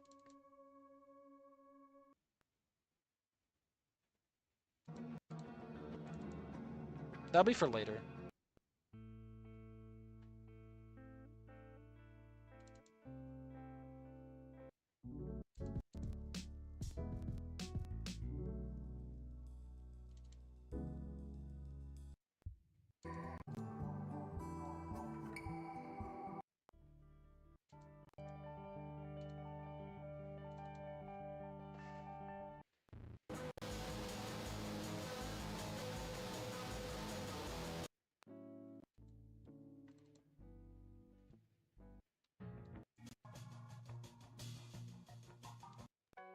That's the one I'm thinking of, Hyperstaying. Very good for this particular context, I'd say. Oh my god, this is bullying! No, but this is. Let me just fucking dex the guy.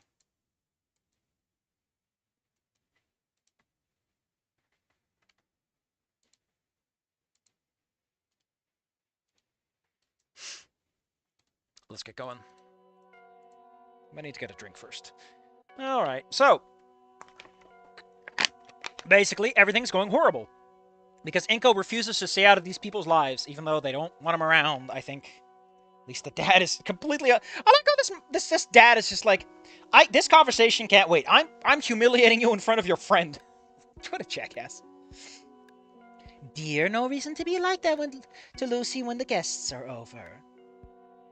She lightly chastised him. Sam, they can't hide behind a friend, too. Inko was just worried about Nasser and he did what he thought was best. You wouldn't want Nasser to get into an accident while driving, do you? She said, walking over and placing a hand on his shoulder. Oh no. Oh no. It's his mating bellow. He's threatening to tear your legs off. Shut up.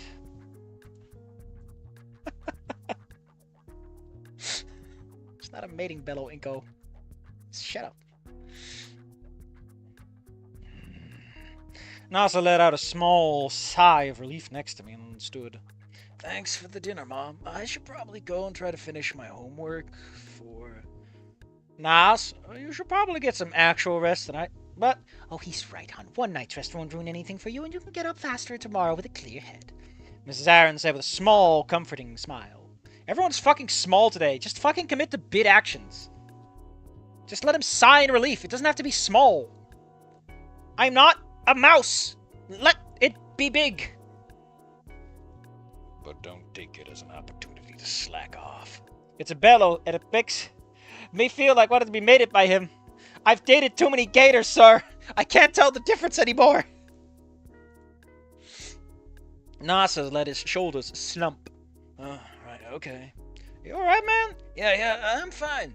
Well, I'll go upstairs then, he said with a roll of his neck and then set off for the stairs. Oh, shit, I got my own shit to do. Thanks for the food, Mom. Hey, come on. Fang waved her hand at me, gesturing for me to follow. Huh? I'm going to show you some of those songs, remember? You said it yourself. Your parents are out of town, and... Fang paused, their expression darkened in contemplation for a moment. Well, hanging out here sure would be better than sitting back home, right? Sure, I guess we... Absolutely not, Mr. Aaron said, bringing his hand down on the table just shy of a slam. The force was enough to make me jump a little bit, but Fang didn't even flinch. They just rolled their eyes. Why? Why not? A boy in your bedroom. Unacceptable, their father growled. Oh, please, we're not... Mind your own business. Fang stammered, a bit red in the face. Was Fang embarrassed at the implication being made? I mean, we're not... It's my business, because it's my house. And while you're living in it, you will abide by my rules. Aaron growled, standing up from his chair. The guy from the last chapter was right. This really is just a fucking stereotype, a cardboard cutout of a character filling a hole in the story. Oh, piss off. All we're gonna do is listen to music and do homework. That's hardly any big fucking deal. It's no fucking at all. Aren't I supposed to be doing my best to get good grades? Fang snapped back with a growl of her own. I mean, like, the music can cover up the boinking is the problem. Honey, I shrunk the Saurians. This was spiraling fast. Oh no. I felt like I had to do something. This was some kind of family feud like that TV show. It was hardly my place to jump in and say anything, right? What confused me the most was that Mr. Aaron seemed to like me well enough when we ate together in that mini-golf the other day. Did I do something wrong when I made his opinion of me worse? Dear Lucy. Dear, please, let Lucy have some privacy. I'm sure these two won't do anything. Inko doesn't even know what sex is. Sir, I assure you, I have no idea where the G-spot is. And he's like, no man would ever say that unless he meant it. And he gives him a firm but polite handshake. I trust you will do nothing to my daughter, because no man would ever say that. Oh my god, that's so dumb. God, I just love the fucking firm but polite handshake. Just love the phrasing of it. Like, the implication is that the handshake is too firm, but it is polited instead.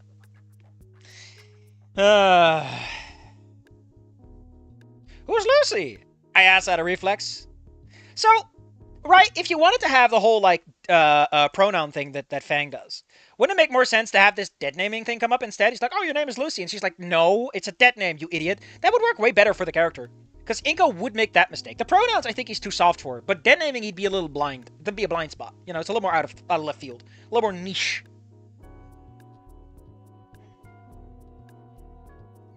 I didn't know what was going on, but I could tell by the subtle tone shift of the details in the room with me that there wasn't a good question to ask. Why are you always phrasing shit so awkwardly?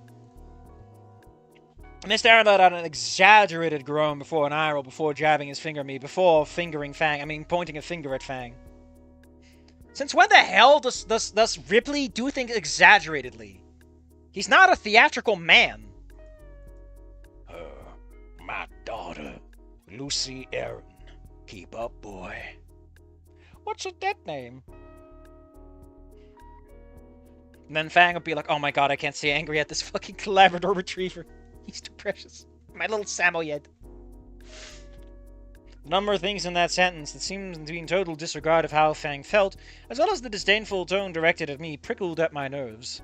So apparently Fang's real name was Lucy, which I guess that's interesting to know. Thanks for the trivia, man. I'll pick it up for family trivia night. Everyone just called them Fang, though, except their parents, and periodically Nasa. And there was all her and daughter. Jesus Christ, Inko, since when are you this fucking educated? Where did you pick all this stuff up? Sure, I made the mistake of misgendering Fang on that first encounter in science class, but I apologize, corrected my mistake, and since I've been trying to keep it in mind, but there's no way that Fang's own parents aren't aware of how they identify. Nasa certainly knew. I like how this entire family's just kind of not okay with it, but everyone else is, apparently. One would think that they would respect their own kid enough to acknowledge how they identify as a person. Listen, I'm gonna put my little beans down, right? I'm okay with this, right? I get it. It's supposed to provide fiction later down the story as, he tries to be nice, but Fang is like, no, I don't identify like that. Like, I get it, you're trying to, etc., etc. You know what I'm going for. On the other hand, since the story is ultimately that Fang is Lucy, she is not non-binary, unless they change that, like, focusing on this stuff is wrong. You don't need to do it. It's irrelevant. It doesn't matter. Like you're just detracting from Inko's own, you know.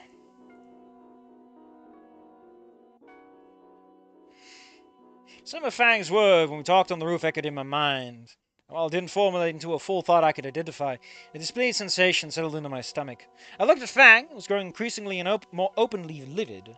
I can't blame them. The hell was with the situation? I thought Fang being upset with their family was a bit unusual, more especially since they at least had parents involved with their life unlike me. I watched Fang and their dad having a snarling stare down while Mrs. Aaron's easygoing smile faltered more and more into the background. I was feeling nauseous about my thoughts of jealousy alone. Honey, it's fine. He's rich. He can buy her any pronoun she wants. Wink, wink, nudge, nudge. We need to have the gutters fixed, remember? Hell, I'll say she's an attack helicopter for 10,000. Oh, man. Money truly can solve all of life problems. I was feeling nauseous about my thoughts of jealousy before. Oh shit! Inko's standing up. He's becoming a simp. I mean a stan. I mean a simp. I mean a stan. I mean he's becoming a scroll in my pants. Dear, please. Lucy just wanted to. Mrs. Aaron said as she stepped forward towards her husband. Their name is Fang, I said, just loud enough to be heard over the growling between the two hairy tails. Mrs. Aaron stopped and her husband and Fang snapped their heads to look at me. I put my little hands in my little sides. Nani? Stando? Oh my god. Why did you hit me with that one? Ah, Senator! What are you doing to my stream? It's bad enough as is. They go by Fang. What kind of parents don't even respect their child like such? I said, standing up fully from my seat. He has reached his full final form. Oh my god. Oh. Ooh. Fang looked completely surprised. God, so many fucking looks. We're gonna... Fuck it. We're doing the look check. How many looks show up in the story? 46. Jesus. We're right here. Fang looked completely surprised that I'd stepped up to say anything. Mrs. Aaron looked disappointed. Man, if Naomi was here, you'd be gutted. It'd be 3 versus 2, man. I couldn't tell if it was in me, but somehow that didn't seem right. Was in me? Or at you? Not when I was watching her look at me, and then I gazed back to her husband's. You mean there's an apostrophe there? Because she doesn't have multiple husbands.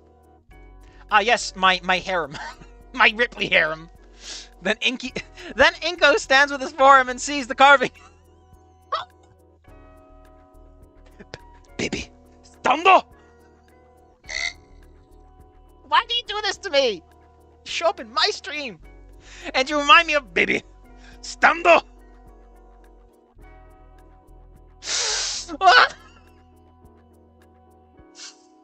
Oh, I need an adult. Help! Oh shit, fuck. NASA worked super hard to get to the point of passing out, and you don't even seem to care. NASA worked super hard to the point of passing out, and you don't seem to care, I added. Mr. Aaron was turning an increasing shade of red, but hadn't worked himself up enough to say anything, so I can tease. Inko. Hold up, let me just... Inko, he's giving you an out.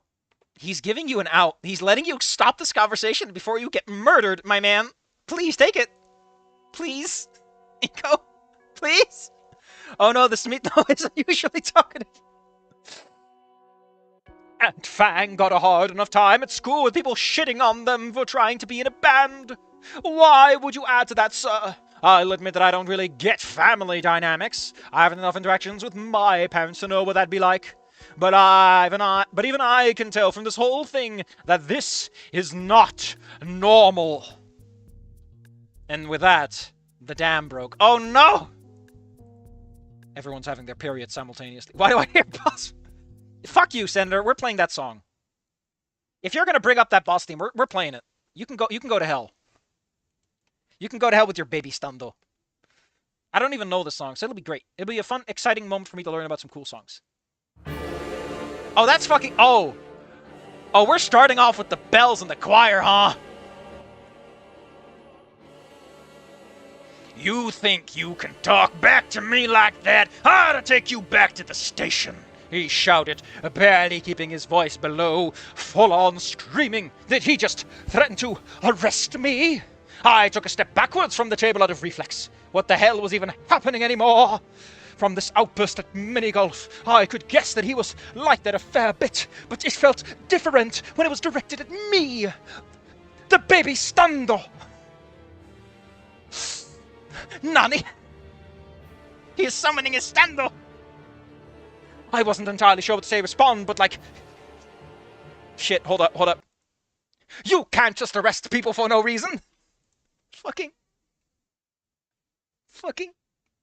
Oh, this is bullying, Inko. You can't just arrest people for no reason. Oh my god. Oh, please, I need... Oh, sweet Jesus. Oh my god, Inko. He's such an idiot. My poor boy. Anyway. For what? I asked. Oh no! He parried and riposted.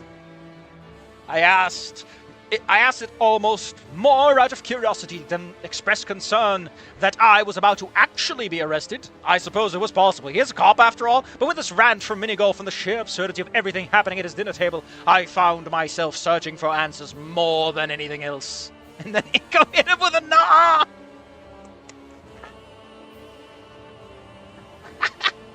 How were these guys like these? Apparently, Mr. Aaron wasn't even sure what to do with that question because he stopped mouth open staring at me. Fang, for their part, was just started laughing. A loud, heavy laugh, placing their hand on their hip and the other on the table. My head was starting to spin. Mine is too because I'm talking way too much. I'm not breathing enough. Oh God, I was making anything worse.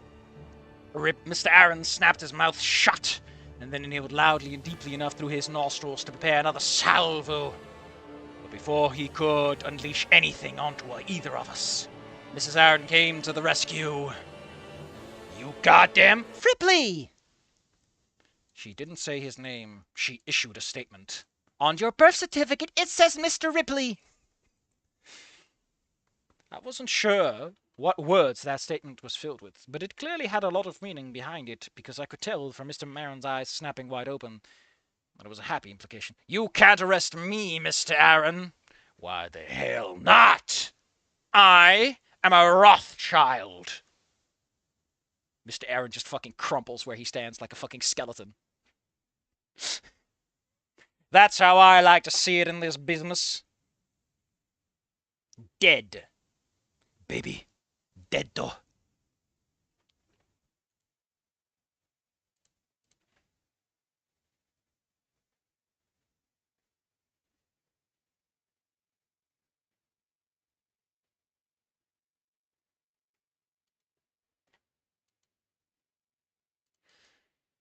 I'm just taking a few breaths of air to clear my head.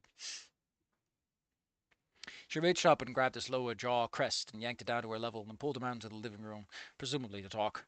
And just like that, they were gone, and dinner was over. Slumped back into my chair, put my head in my hands and groaned. I'm so sorry, Fang. I ruined the dinner for you. I continued to moan. Bro, I'm such a baby. I'm such a baby stando. No, Mr. Aaron does the half-life evaporation. Hold up, I'm not familiar with that.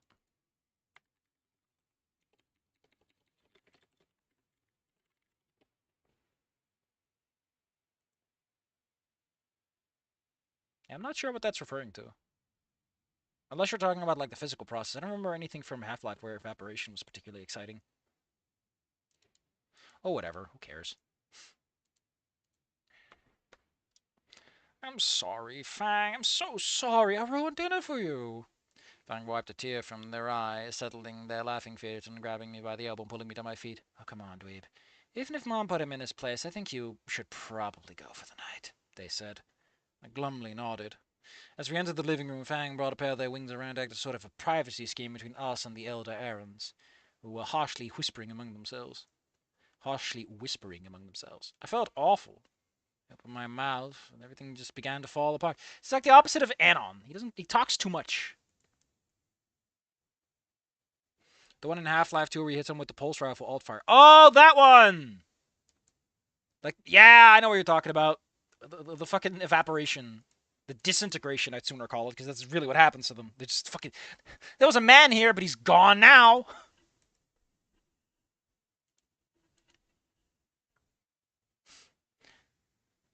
I just couldn't deal with Mr. Aaron disrespecting Fang on NASA like that. Was it always like this for them at home? Just as I worked the handle of the front door and clicked it open, Mrs. Aaron spoke up. Oh, Inko, dear. Sorry things ended on a sour note. We'd be more than happy for you to come again sometime. I peeked past Fang's wing to see Mrs. Aaron turn around to face us, with a warm, motherly smile beaming as it usually was, like nothing happened. Whatever conversation her and her husband were having apparently already had resolved. The large, towering Taro looked like a whipped dog. I don't think he'll crazy. Jesus Christ, Inko, this is not a good thing. We wouldn't want that, dear. We want to marry into your fucking money, Inko. So my husband is going to let you date his... What did you call it again? Child. We're going to let you marry our child so you can be, partner and husband. Partner and husband! When are we merging bank accounts? The ball of accidental death. I was just shooting some hoops outside of the school, and accidentally someone said I'd hit him, and he didn't wear special gloves, so he just went woof, gone. For his part, Mr. Aaron's head dropped a slight amount, and he grumbled something indecipherable. Did you breathe out the blowtorch? I did enjoy dinner, Mrs. Aaron. It was delicious. If it wouldn't be too much trouble, I wouldn't mind doing it again, I agreed very tentatively. Oh, pshaw. Won't be any trouble at all, dear. We're happy, dear, to see Lucy. Oh, God, this feels so weird. Listen, I have so hard committed to the idea that Lucy is not Fang, and Fang is not Lucy. Like, they are separate. Oh, man, this is getting weird. We're entering the twilight zone of, oh, yeah, baby, we're getting weird. Ooh, I like this. Ooh, I like this. We're getting funky. She caught herself, and even with her eyes closed to small slits, I could tell her focus shifting to Fang next to me. Fang getting no friends. You're welcome to return again and pay for my broken up, busted up gutters. Have them fixed. $10,000. Another beaming smile. Well, I if I felt a tiny less bad for how much I screwed over dinner at the end there. Yeah, I'll head home. Good night then, I said with a bow of my head. Good night, Inko, Mrs. Aaron said with a small wave. I mean, she is small. I returned the gesture and then stepped out into the evening air, and Fang closed the door behind them. I took a few steps forward and then sat down on the edge of the concrete porch, my energy sapped from me. Even if Mrs. Aaron and Fang were apparently happy with me, I never did mean to piss off Mr. Aaron. Hopefully that didn't turn into an argument between him and Fang later. Fang matched my position next to me, and we sat in silence for a long moment before Fang started to shake. I turned to look at them, concerned that with whatever horrible faux pas I'd finally registered for them, only for Fang to be desperately clamping their hands to their beak. What? A second later, the battle was lost, and Fang exhaled through their nose in a long snort that turned to bubbling laughter. Weirdly enough, even though my stomach was turning into knots at what had happened, hearing Fang laugh really put my mind at ease. And it was good to see them smile. Oh, wow! I never knew money could make people do what I wanted them! Oh, Inko, would you like to learn just how much you can do with money? I would love to. I have so much money. He reaches into his pocket and like river of Benjamins comes out, and he's like, "Man, I have so many dollar bills. Could you imagine, Fang? We could even get a venue." And the river doesn't stop. Like his hand is out there, but it's like you leak like a leaky dam. Just dollar bills just fly out of his pocket. Now Inko has unlocked Ripley Everywhere system. Now it's actively being hunted anywhere I sound randomly. Cease. I can't take it anymore. Oh my god, Inko. No one's ever managed to piss off my dad in a long while. Not other than me, anyway. Fang said once the laughter subsided. I'm so sorry, Fang. I didn't mean to. What are you apologizing for, dude? Giving my dad an aneurysm? Whatever, fuck him. She with a shaking head with a smile. Fang leaned over slightly and nudged my arm with her elbow. Those feathers could kind of hurt. What? What do you mean? They're feathers. I mean, I guess they could jab at the right angle. Seriously. You've helped my dumb younger brother out. Yeah, and she cares about him. Someone in the comments is very optimistic. God. There we go. You helped my dumb brother out, and we're having fun talking music and making plans for Saturday. And we would have actually studied if you hadn't bitched a fit. If you can't deal with that, then fuck him. It's not worth beating yourself up over. They continue shaking their head. Gotcha now, Inko-chan. No. Oof. You shouldn't. Yeah, I know, but working yourself until you pass out at school is pretty dumb. Fang countered before I could even say my piece, rubbing their cheek with the palm of their hand. I lifted my head and ran my head over my scalp and chuckled. Okay, maybe a little. See? But really, I don't want you feeling guilty over, going to bat for me. Not many people would do that, Inko. It really... Fang paused and let out a sigh, their smile fading. They stared out into the night-shrouded environment of the neighborhood for a moment. I sat quietly with them and gave them time they needed to formulate what they were thinking. I certainly had a lot on my mind from tonight, too. It means a lot. It really does. A small, most delicate smile formed on that. Everything is so fucking small! I only used 10 times, but it feels like more. Almost delicate smile formed on their beak, and their right hand rested on my forearm. Unsurprisingly, I could feel my face begin to heat up in response as I stared in those silver-tinged amber eyes. Oh my god! A girl is touching me! A heartbeat later, and Fang blinked, retracting their hand, and coughed. If anything, I feel bad for ruining things for you. Fang said, their eyes turned towards the street. It's unexpected. You didn't ruin anything, Fang. What are you talking about? Look, Inko, I know the whole thing at home isn't great. You put a brave face on about it, but it's not hard to tell that this fucking sucks for you. I managed to resist the urge to frown at the mention of my certainly currently empty home. And I don't know. I know my parents would be normal for one fucking night, and you wouldn't have to sit at home in a shitty, depressing, empty apartment. Eat food with a family, you know? Even if you had to settle for my fucked up one. Fang let out a frustrated huff, their wings flared slightly. Lightly flapped. Jesus, slightly and then lightly? Come on! Let actions just... Oh, they're only slightly flaring. They're only lightly... Just fuck off! Have some confidence. Let people move! As their hesitation went out, just for a moment! Jesus, fuck. It's no commitment. It's like nothing rubber bands. Everything just slack rope. Like, yeah, my fucknut of a dad gives me a hard time all the time, so fuck him. Mom likes to pretend literally nothing is ever wrong. It only steps in when the screaming started. Nasser, for all the shit I've got to deal with on a daily basis, at least I can come home and have my mom cook me something. You didn't even get that.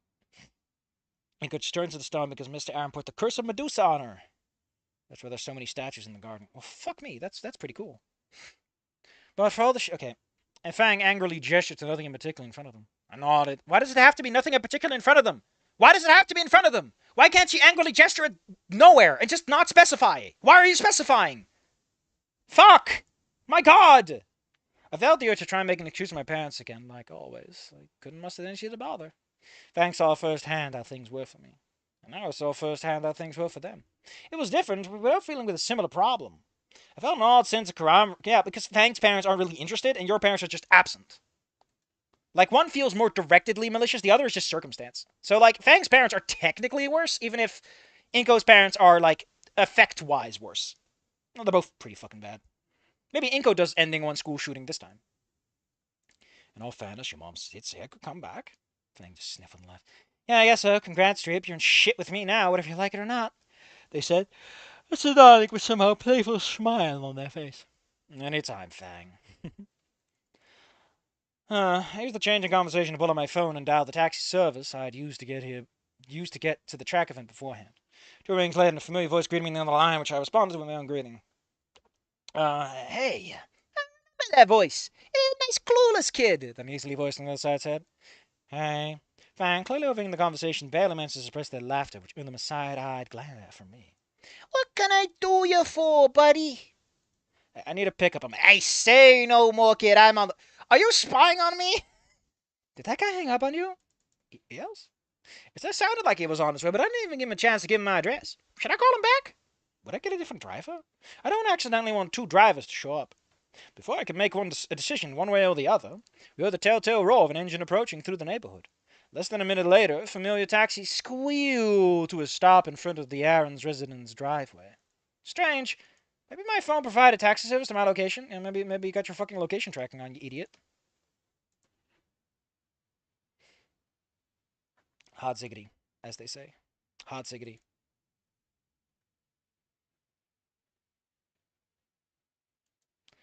Now where was I? We stood at the same time, fangs stretched, standing on their toes, so let's extend our as ahead as possible. The wings flying out wide. Well, we were siblings in the end, I thought with a smile. Fang finished their stretch with a cute, high-pitched squeak of a yawn. They leveled their eyes back at me, catching my grin. What, Dweeb? Stop staring. I shook my head. Nothing. I just wanted to say thanks for sitting with me. No, it's nothing. And thanks for thinking of me. Like, wanting me to eat with you guys. Fang's mouth slowly closed. I turned to look at the taxi that was waiting, and I could see via the cab light that the same yellow Dyna was flashing me a thumbs up. He wasn't in a rush. This man has all the time in the world. I kind of preferred it when it was a bit more ambiguous. You're kind of laying it on a little thick that he's just here for the fucking plot, you know?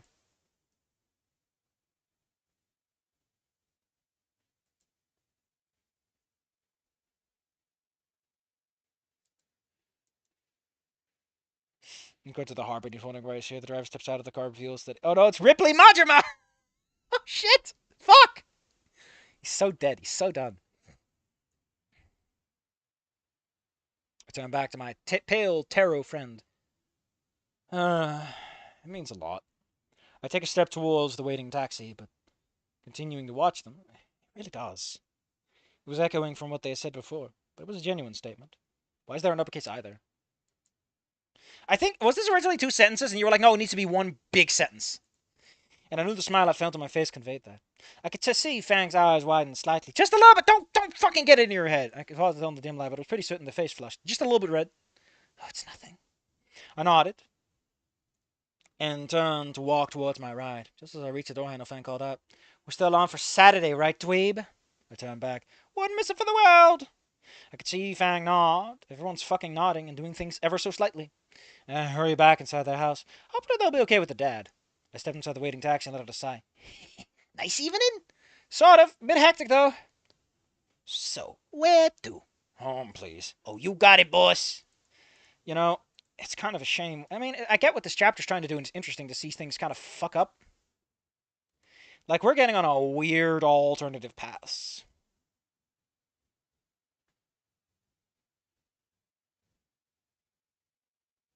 So, since we're replacing scenes with 1E equivalents, are we still keeping the doxing scene? Would that even make sense? Is there anything to dox Inko on? Does Trish have a reason to? Like, he doesn't even seem ashamed of knowing anime, so I don't think you could bother Inko with much. He'd just be like, oh no!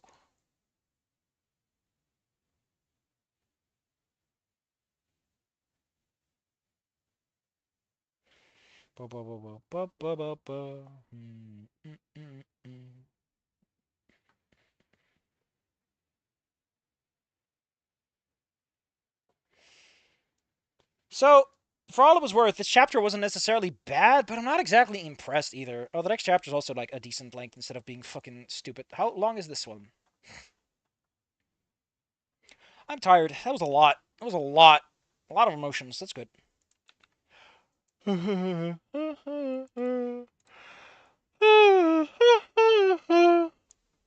another 8 to 9,000. That's all right. I wonder what we're doing. I like the part where Inko is like, "You can't just arrest me," and he's like, "Oh, I can't." It's so dumb. So yeah, we're gonna search for the venue, which means we're gonna see Mo, I guess. Another problem I have with this, right, is we're moving along at a steady clip. We're in chapter 10. We got 26 instead of 20 chapters. I don't know what the fuck we're doing. I'm kind of curious where we're going with this, but I think we're gonna leave it at that. I know that we're technically at the time where I normally start my streams, but man, I'm tired. We made progress. I think we all. Jesus, I kind of just want to roll over and die where I'm standing, but we all know that's not gonna happen. I don't have that luxury in my life.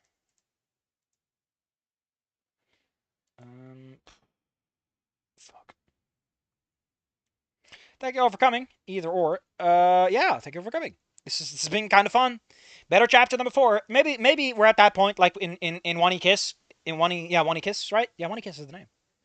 Maybe this is like the point in One E Kiss where it gets a little better again, where it actually picks up.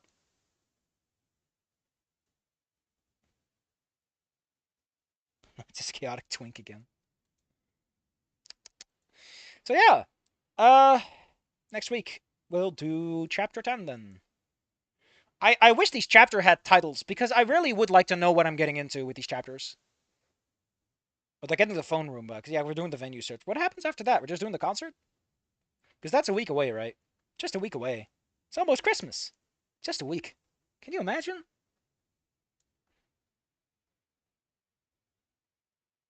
Anon? Anon? Anon? Anon shows up in chapter 11. Why are we putting Anon in here?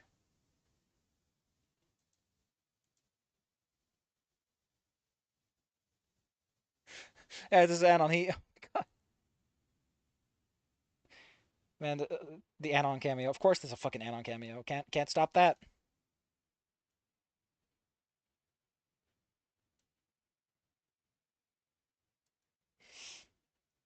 Anyway, everyone currently in the chat gets the pat-pats. You got the good to see.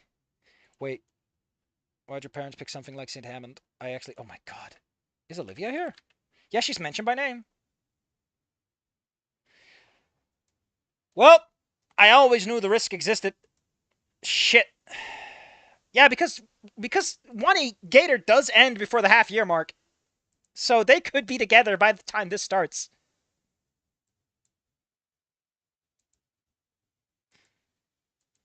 What the fuck? Dangerous Love Happy Tree Friends on YouTube Kids?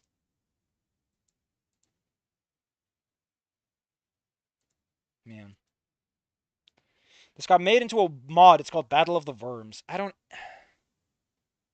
Do I sound like I have the energy for this right now? Also, I need to open my windows. My room is way too hot. It's really getting kind of steamy in here.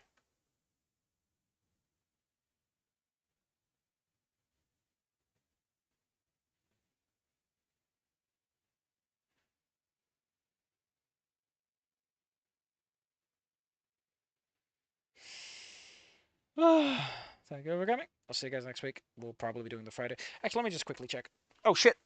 Is my phone charged up yet?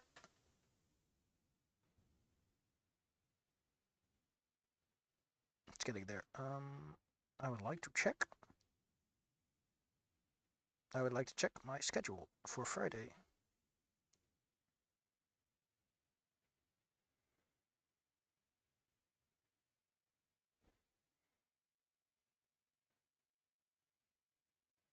Huh? Am I? Oh shit! I'm not being. I don't know. I can't give a definitive answer. Is the problem? That's bad. I forgot to write some things down like an idiot. Shit. Just need a few Monster Energy drinks. Delectable stimulants with chemicals. Shit. My calorie count. What the hell is happening? It's 26 minutes long? I think I'm gonna go call an adult. Bye bye!